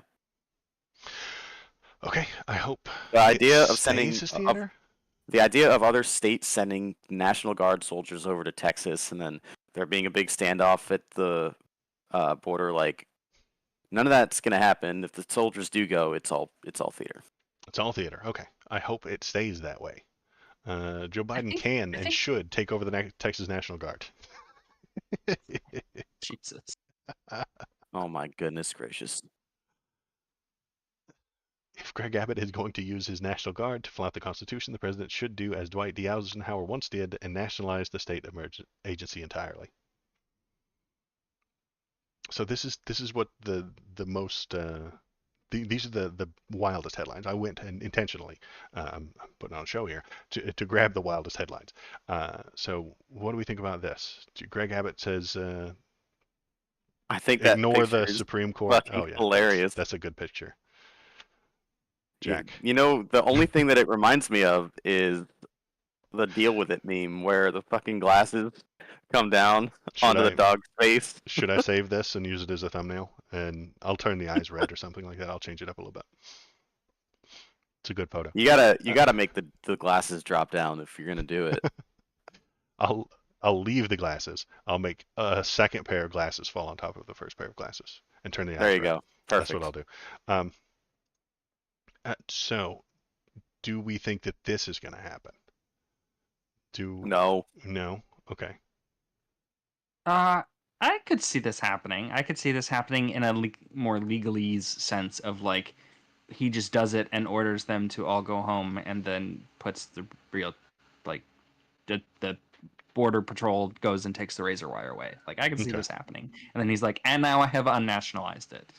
Right? I mean yeah, I could see that happen. That's the most reasonable list of things to do. Would he have to prosecute or charge the governor of Texas with something first? No, he can just executive order this. Apparently, reading through the Eisenhower I was about to doing this. Look that up too. And it's basically that in U.S. Code Title III, Chapter 4, the president just has the authority to do this for any function through which that they have, through anything that the federal government and the executive branch already has the power to make people arbitrarily do. It sort of has the power to just take state actors in that and make them do it. Apparently is what it's a delegation of functions. Okay. I think this would end up turning into a whole new legal battle too that I don't think anyone wants. Yeah. And I don't think anyone will do it. That's why my answer is just a hard no as well. I don't think this would go well as either. This could again be this is an escalation from the other side. So if the right escalates by sending Oklahoma troops to Texas, and Kansas escalates by sending troops to Texas. The left would, to Joe Biden, from his position as being in charge, would escalate by taking control of those things. And if they really don't want to be under his control, they flout that too. They ignore that. They ignore those orders. I mean, they're already ignoring things that if they're ignoring things the Supreme Court says, wouldn't they just ignore the things that the president says? So here is a specific thing that would make this legal challenge basically absurd for anyone to try and say, like, no, they can not do that. The enlistment oath that every National Guard member says is, I, Popog, do solemnly swear or affirm that I will support and defend the Constitution of the United States, blah, blah, blah, and I will obey the orders of the President of the United States. So help me God. Mm-hmm. So that's a pretty hard one to argue when every single person in the Texas National Guard has explicitly said that. Not doing it would be treason.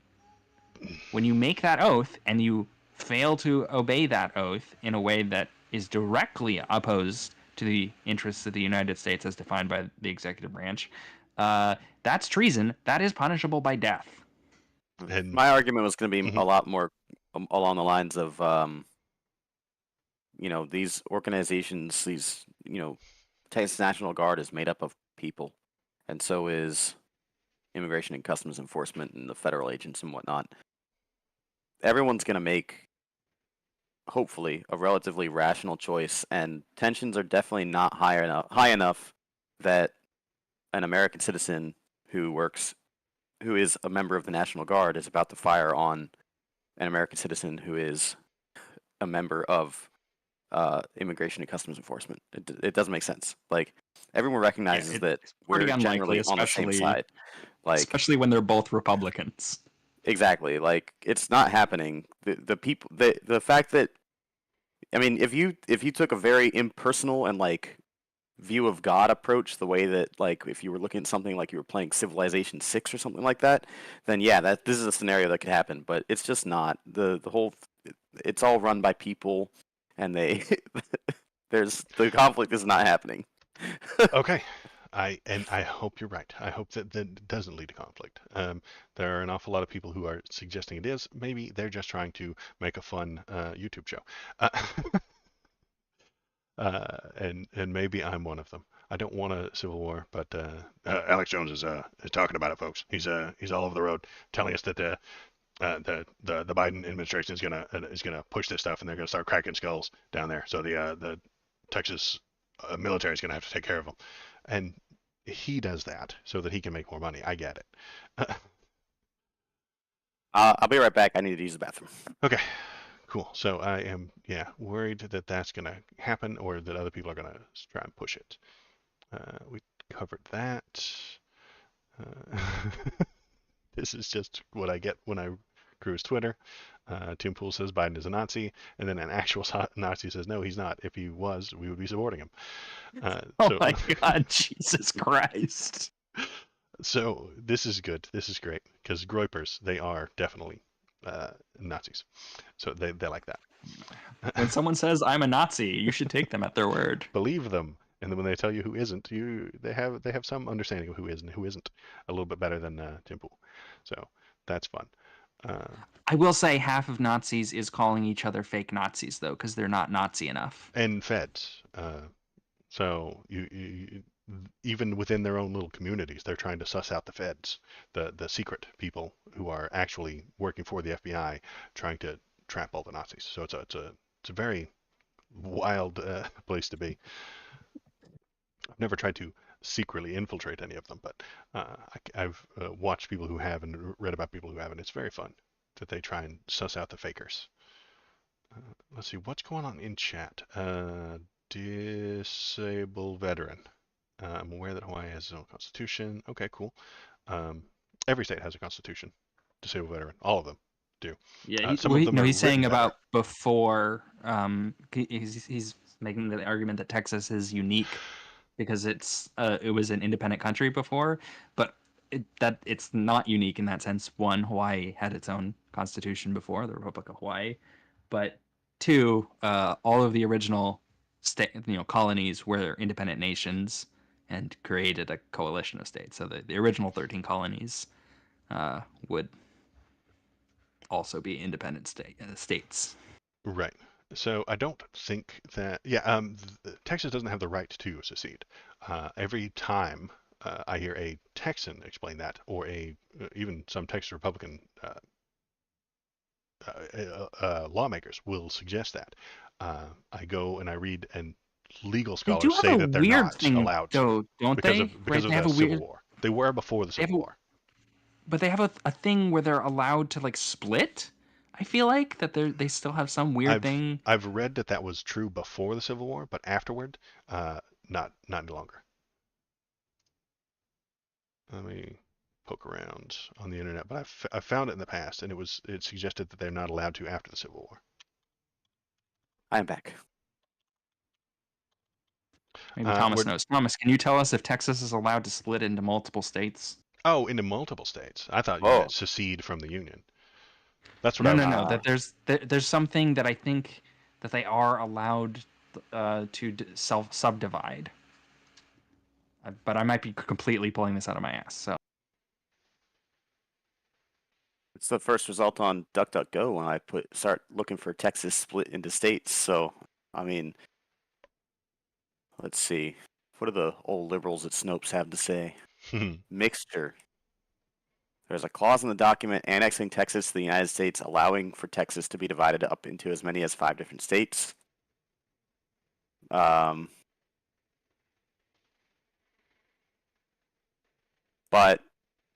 it requires the permission of Congress. It's never going to happen. Yeah, Congress can't agree on what's for lunch. So in chat, disabled veteran, the United States refuses to defend Texas. Texas will have no choice but to leave the U.S. No, that would be illegal for them to do, and in doing so, they would lose a lot of federal support. And I don't think most of the Texas population would want that. I think most of the Texas population would not be okay with that. If most people are independent, as we were discussing earlier, those people don't want to abandon the United States. They don't want to completely lose their Social Security that they've been working towards. How many people in Texas are on Social Security? Because that stops if they secede. And then all of the free trade stops. All of the free trade stops. All of the military. They probably would just arrest the governor and then reinstate Texas as a state. I mean, we're talking you severe. You didn't spell okay. secede as succeed, did you? I am typing and reading and hosting a web Come show. on. I do it every single time. Is it one? No, it's is it one? It's SECEDE. Okay. Yeah. But I don't Google feel knew what bad. I wanted. literally do it every time. And SECED. Yeah, you're right. I'm under a lot of stress here. You know how complicated this process is, especially for me since I'm so stupid. If you're blind to the amount of fentanyl coming to the country, I can't help that. If you're blind to how it's getting here, I can't help that. Disabled veteran, man. Disabled veteran, how is it getting here? How is it getting here, disabled veteran?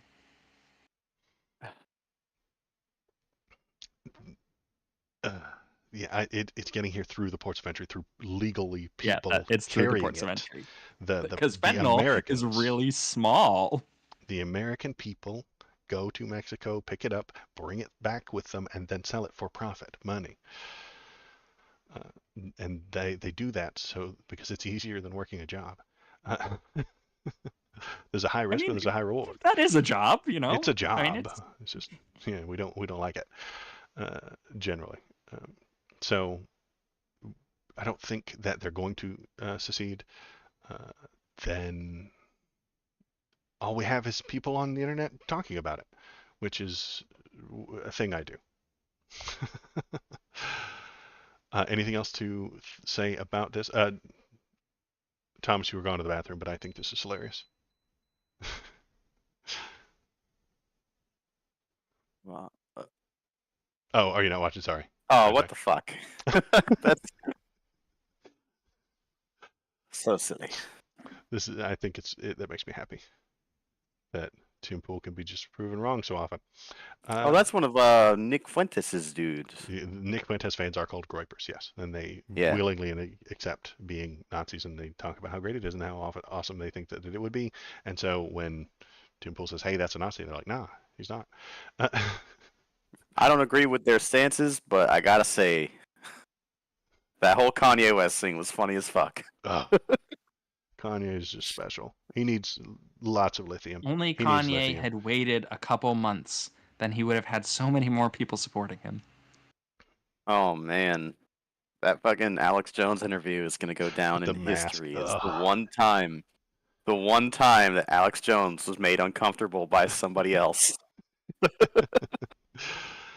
Cheering on Hitler. I gotta go back and watch that again sometime. That was fucking amazing. Let's see. Disabled veteran says it's okay because Trump will win the election and fix all these problems. I don't think he's going to win, and I don't think he has a solution to any of these problems. Disabled veteran. I really don't think he does. I think he's going to win, and I think he doesn't have a solution to all these problems. I think he's gonna win and probably not do anything, just like the first term, unfortunately. Okay. Which I will say, some of it's not his fault because the legislative branch didn't actually do anything either, which is what you need for real change to happen. I like his Supreme Court picks, and then I also, I like 2 of his Supreme Court picks. I definitely think that his, the way he did things in the executive branch was probably better than what we've got right now by a lot. But yeah. What do you think was better in the way that he ran the executive branch? We enforced our laws more. I think he just ran it the way he runs a company. Just tell people what to do, and then when they don't do it, fire them or yell You at them. replace them. Yes, that is what you should be doing if people are not doing their job. Authoritarianism. That's dictatorship. That's not No, lawful. that's management. And if you tell a lawyer to do a thing and that lawyer tells you that's illegal, we cannot do that. Because that's what most of the time happened. He would tell his guys to do a thing that he wanted them to do because he heard that it was a good idea. And they would be like, "No, sir, we can't do that. That's unlawful." I Okay. mean, to some extent, it's okay to do that because lawyers aren't perfect, right? You can be like, "No, I think you're wrong. I want a second opinion," just like you can get from your doctor. Getting a second opinion from a lawyer is valid, right? Lawyers are frequently wrong. I will say when it's like 3 lawyers, you probably should stop at that. You know, 3 doctors tell you have cancer, probably should start doing chemo. You probably have cancer, yeah. Yeah. Okay, so Thomas, yeah, you said that the legislature was against him. That doesn't surprise me. Republican lawmakers don't want to change things. They don't want to make things different. They don't want to upgrade things. They want to do as little as possible. They want to sit completely still and name a few post offices, choose the name for a few roads, then go home. They're wieners. They don't want to do difficult things. I mean, the fact is that things have been getting progressively more polarized since like the 90s. So, or at least, you know, in my experience, Bring back I can't the old speak to filibuster before that. rules. Make politics boring Yeah, again. I definitely would say that the old filibuster rules probably should come back. Like, get rid of the 2 tracks. Get rid of it so you can't have 2 tracks of legislation. Make it so you have to stand there and shout if you really want to filibuster it. It's legitimately, this is one of the actual systemic things that have caused so much more polarization. Because if you have 2 tracks of legislation, you can hold up one legislation, but you're not holding up your friends. You're only holding up your enemies. But if you only have 1 track and you're like, okay, I'm going to stop this legislation so no one can pass anything, you're making everyone mad, which makes you an asshole, and people will force you to compromise and will get left and right compromising more with each other and not being so like, well, I'm just going to stick to the furthest position I can. And I'm just going to go ahead and point the finger. The people that use the nuclear option first, the left.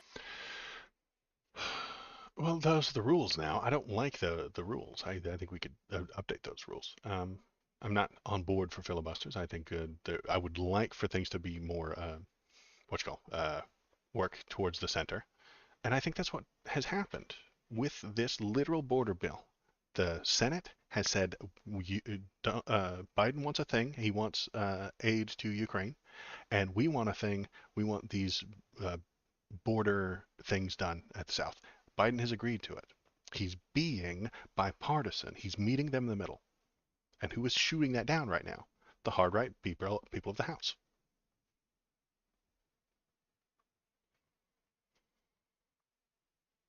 I don't agree with that characterization. No?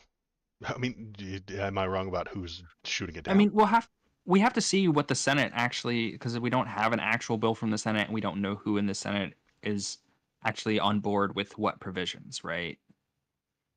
We only have leaks of what people have said, and like Hmm. I think Lindsey Graham was one of the people who like hinted that he was in support of the Senate bill, but he didn't think it would get through the House. I think Okay. that was in one of the news stories we saw. Maybe I Well, don't know. because they're less, they're more allowed to be wildly partisan. There's what 300 of them or something like that, 219 or something like that. There's a shitload of them. So they get to be more. 36 million There's Congress 36 people. That's how million many we need. congressmen, and because there are so many of them, they get to be more extreme. Uh, and is the well, I yeah, what I'll do is I'll look at the bill on Monday for a Monday stream, and I'll bring it up, and we'll see if one side is being Is there obstinate. an actual bill out? I thought I so. have I mean, not. what would they be talking about? No, I know that they have one privately, but I didn't know that when like the full, because I know there have been people have leaked provisions of it, but not even the actual text of provisions. Just there is a provision to do this, but I have not seen any actual law text of the bill. But maybe I'm just not looking hard enough. Biden urges Congress to embrace border bill. I mean, does it exist? Does it have a name? Embrace bipartisan Senate deal to pair border Or maybe enforcement he's just measures with talking about Ukraine a guy aids. named William Just Border, and William people just Border. call him Border Bill. Border Bill. I want that to. I need to make a character for that. Okay, this is William Border. Dead on arrival in the chamber. He's just calling it dead on arrival. I don't know if it has a number. Senate Republicans initially insisted the border policy change to be included in the 110 billion emergency request funding Ukraine. So I think it exists. I think they can read it. I I think they think can they can read vote it, on but it. can we read I'm it? not sure yet. I'll try and find a copy of it before stream on Monday.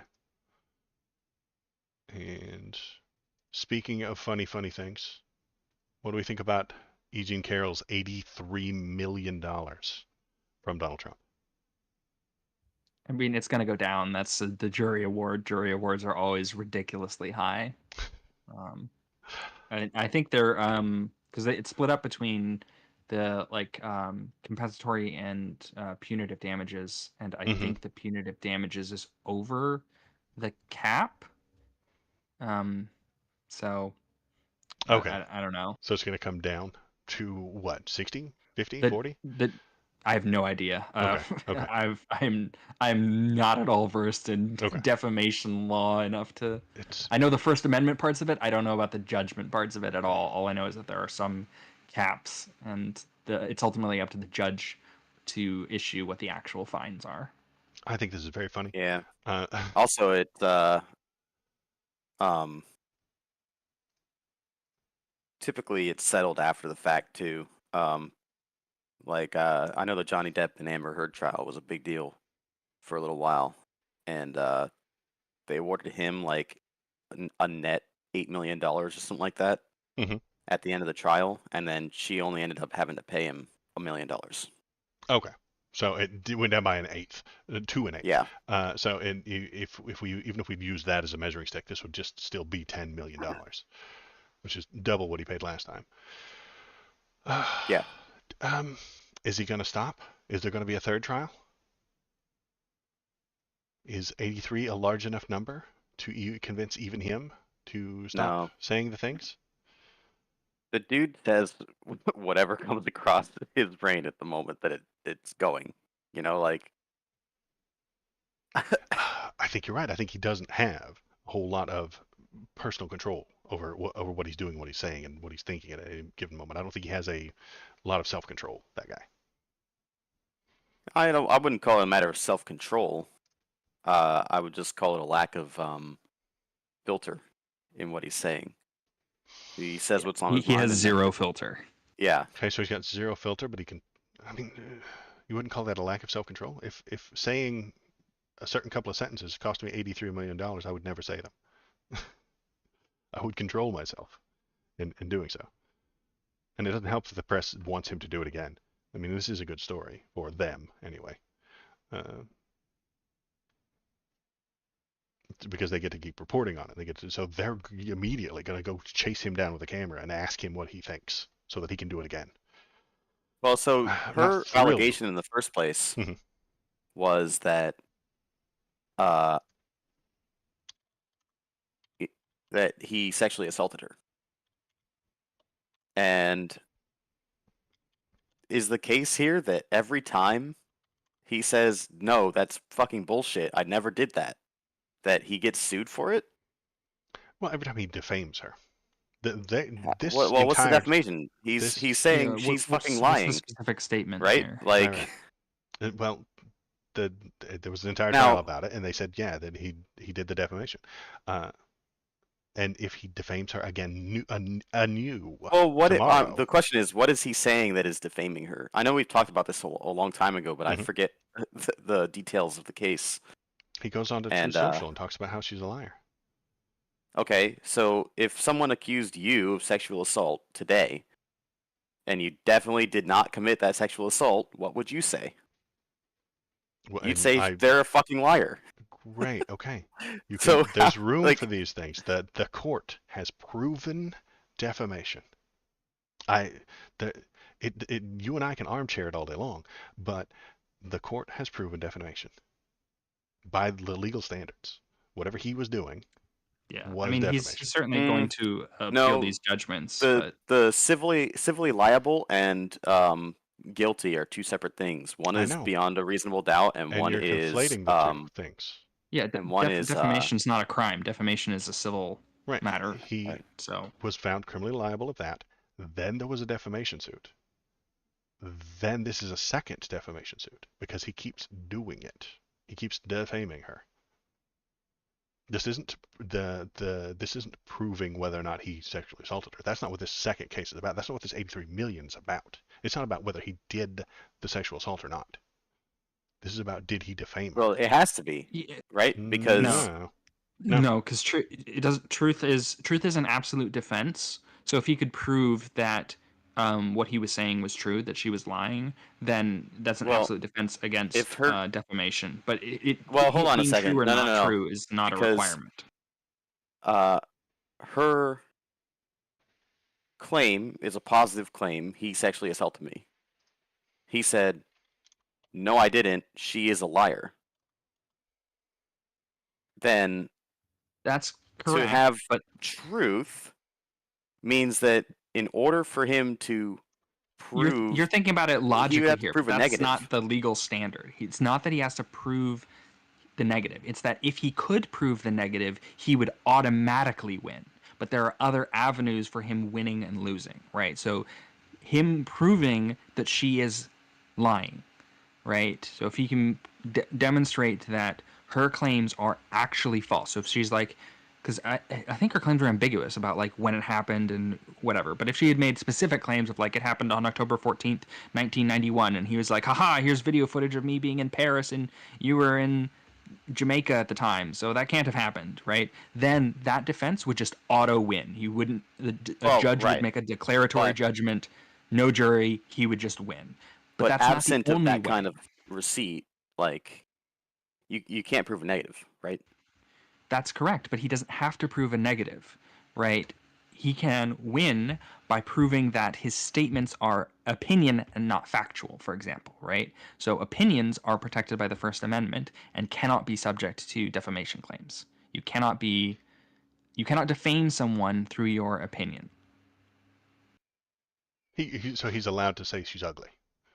That's acceptable. Absolutely. Yep. 100%. But if he starts pushing things about defaming her within this case, that's what the court's hitting him on right now. The basic thing is saying, and I don't know, I don't know what the exact statement he made here is, but saying that someone is a liar, right, can hurt their reputation such that they don't get contracts or deals or jobs, because everyone's like, oh, they're a liar. I don't want to do business with them if I know that they're a liar, right?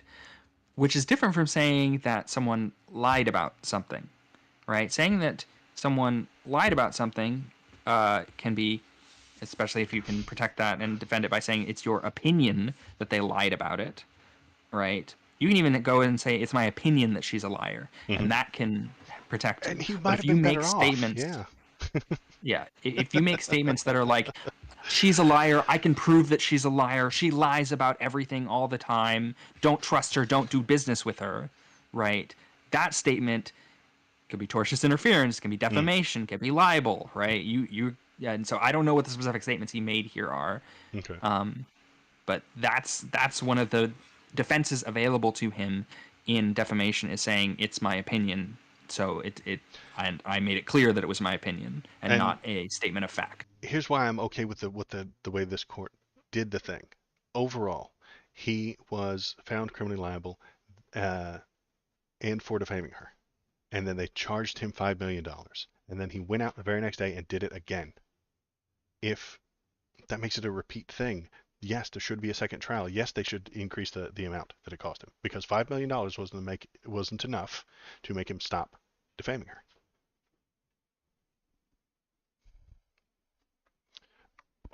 So the second trial had to happen, and it had to be bigger, and it had to be more. Dog is against this. The dog is against it. Hi, Bobo.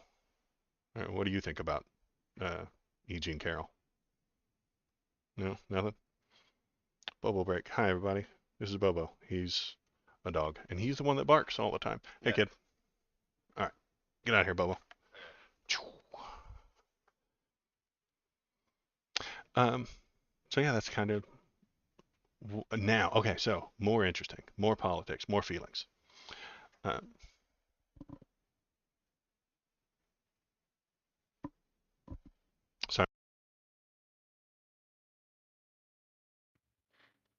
Sorry, my headset died. It hadn't played any audio in too long, so it shuts itself off. If I talk into it for the next 5 hours, it will shut off because it doesn't hear audio. So strange. That's a great feature. I know, it's a great feature. Now, tell me what brand of headsets that is, so I can never buy them. No, then I'll get sued for $83 million for defaming them. Not if it's true. I am describing a thing that literally happens. Judge warns Trump jurors in E. Jean Carroll trial to never reveal themselves. Judge Lewis Kaplan purposefully did not disclose why he advised jurors to keep their identity secret in the high-profile case. Why would they have to keep themselves secret? Because people are fucking crazy. Because people are crazy. Because Trump might start defaming them. If Trump knew the name and the Twitter account of the people who voted to charge him $83 million, he would defame them. He might, at worst, tell his fans the reason to is go because and harm there are crazy them. people. And there are crazy people on both sides, by the way. Like the guy that broke into Rand Paul's house and beat him up. Right. That one time. Or the guy that shot up. That was his neighbor for Rand Paul. Whatever. Like, I know there's or the guy that fucking shot up the softball game. Yeah, the softball game. Softball game. He shot at a whole bunch of people. There are crazy people out there, and yes, this verdict for the crazy people that don't like it, there could be someone crazy enough to track down a juror and fuck them up. It's the same reason the Rittenhouse jurors should not reveal themselves. Exactly. The Rittenhouse jurors should never show themselves. Ever. I agree. And I mean, they ruled in favor of what was considered the right-leaning opinion. And if there is a lefty that's crazy enough, they're going to go and harm them. If they reveal themselves, they might go harm that Hassan juror. is going to go tell all of his fans to go murder that juror. I don't think so. Hassan, he wouldn't do that directly. He would suggest that juror something should happen to that juror. He would only. And then he would read a chat message saying that and then say, that's funny. Don't do that, guys, though. But wouldn't it be funny? But wouldn't it be cool Yes. if that happened? I'd have a whole lot of content. Content. I need content, guys. Go give me some content. I need the content. Okay. Go get me some content is the statement that's going to be read in court. Oh God. Go get me some content. Won't someone rid me of this lack of content? Won't someone go get me some content? I didn't tell him to do it. I just said, won't someone go get me some content? Okay, so I think that is all. All right, kid. Come on. It's filled with opinions. All right, I think that is all for the news today.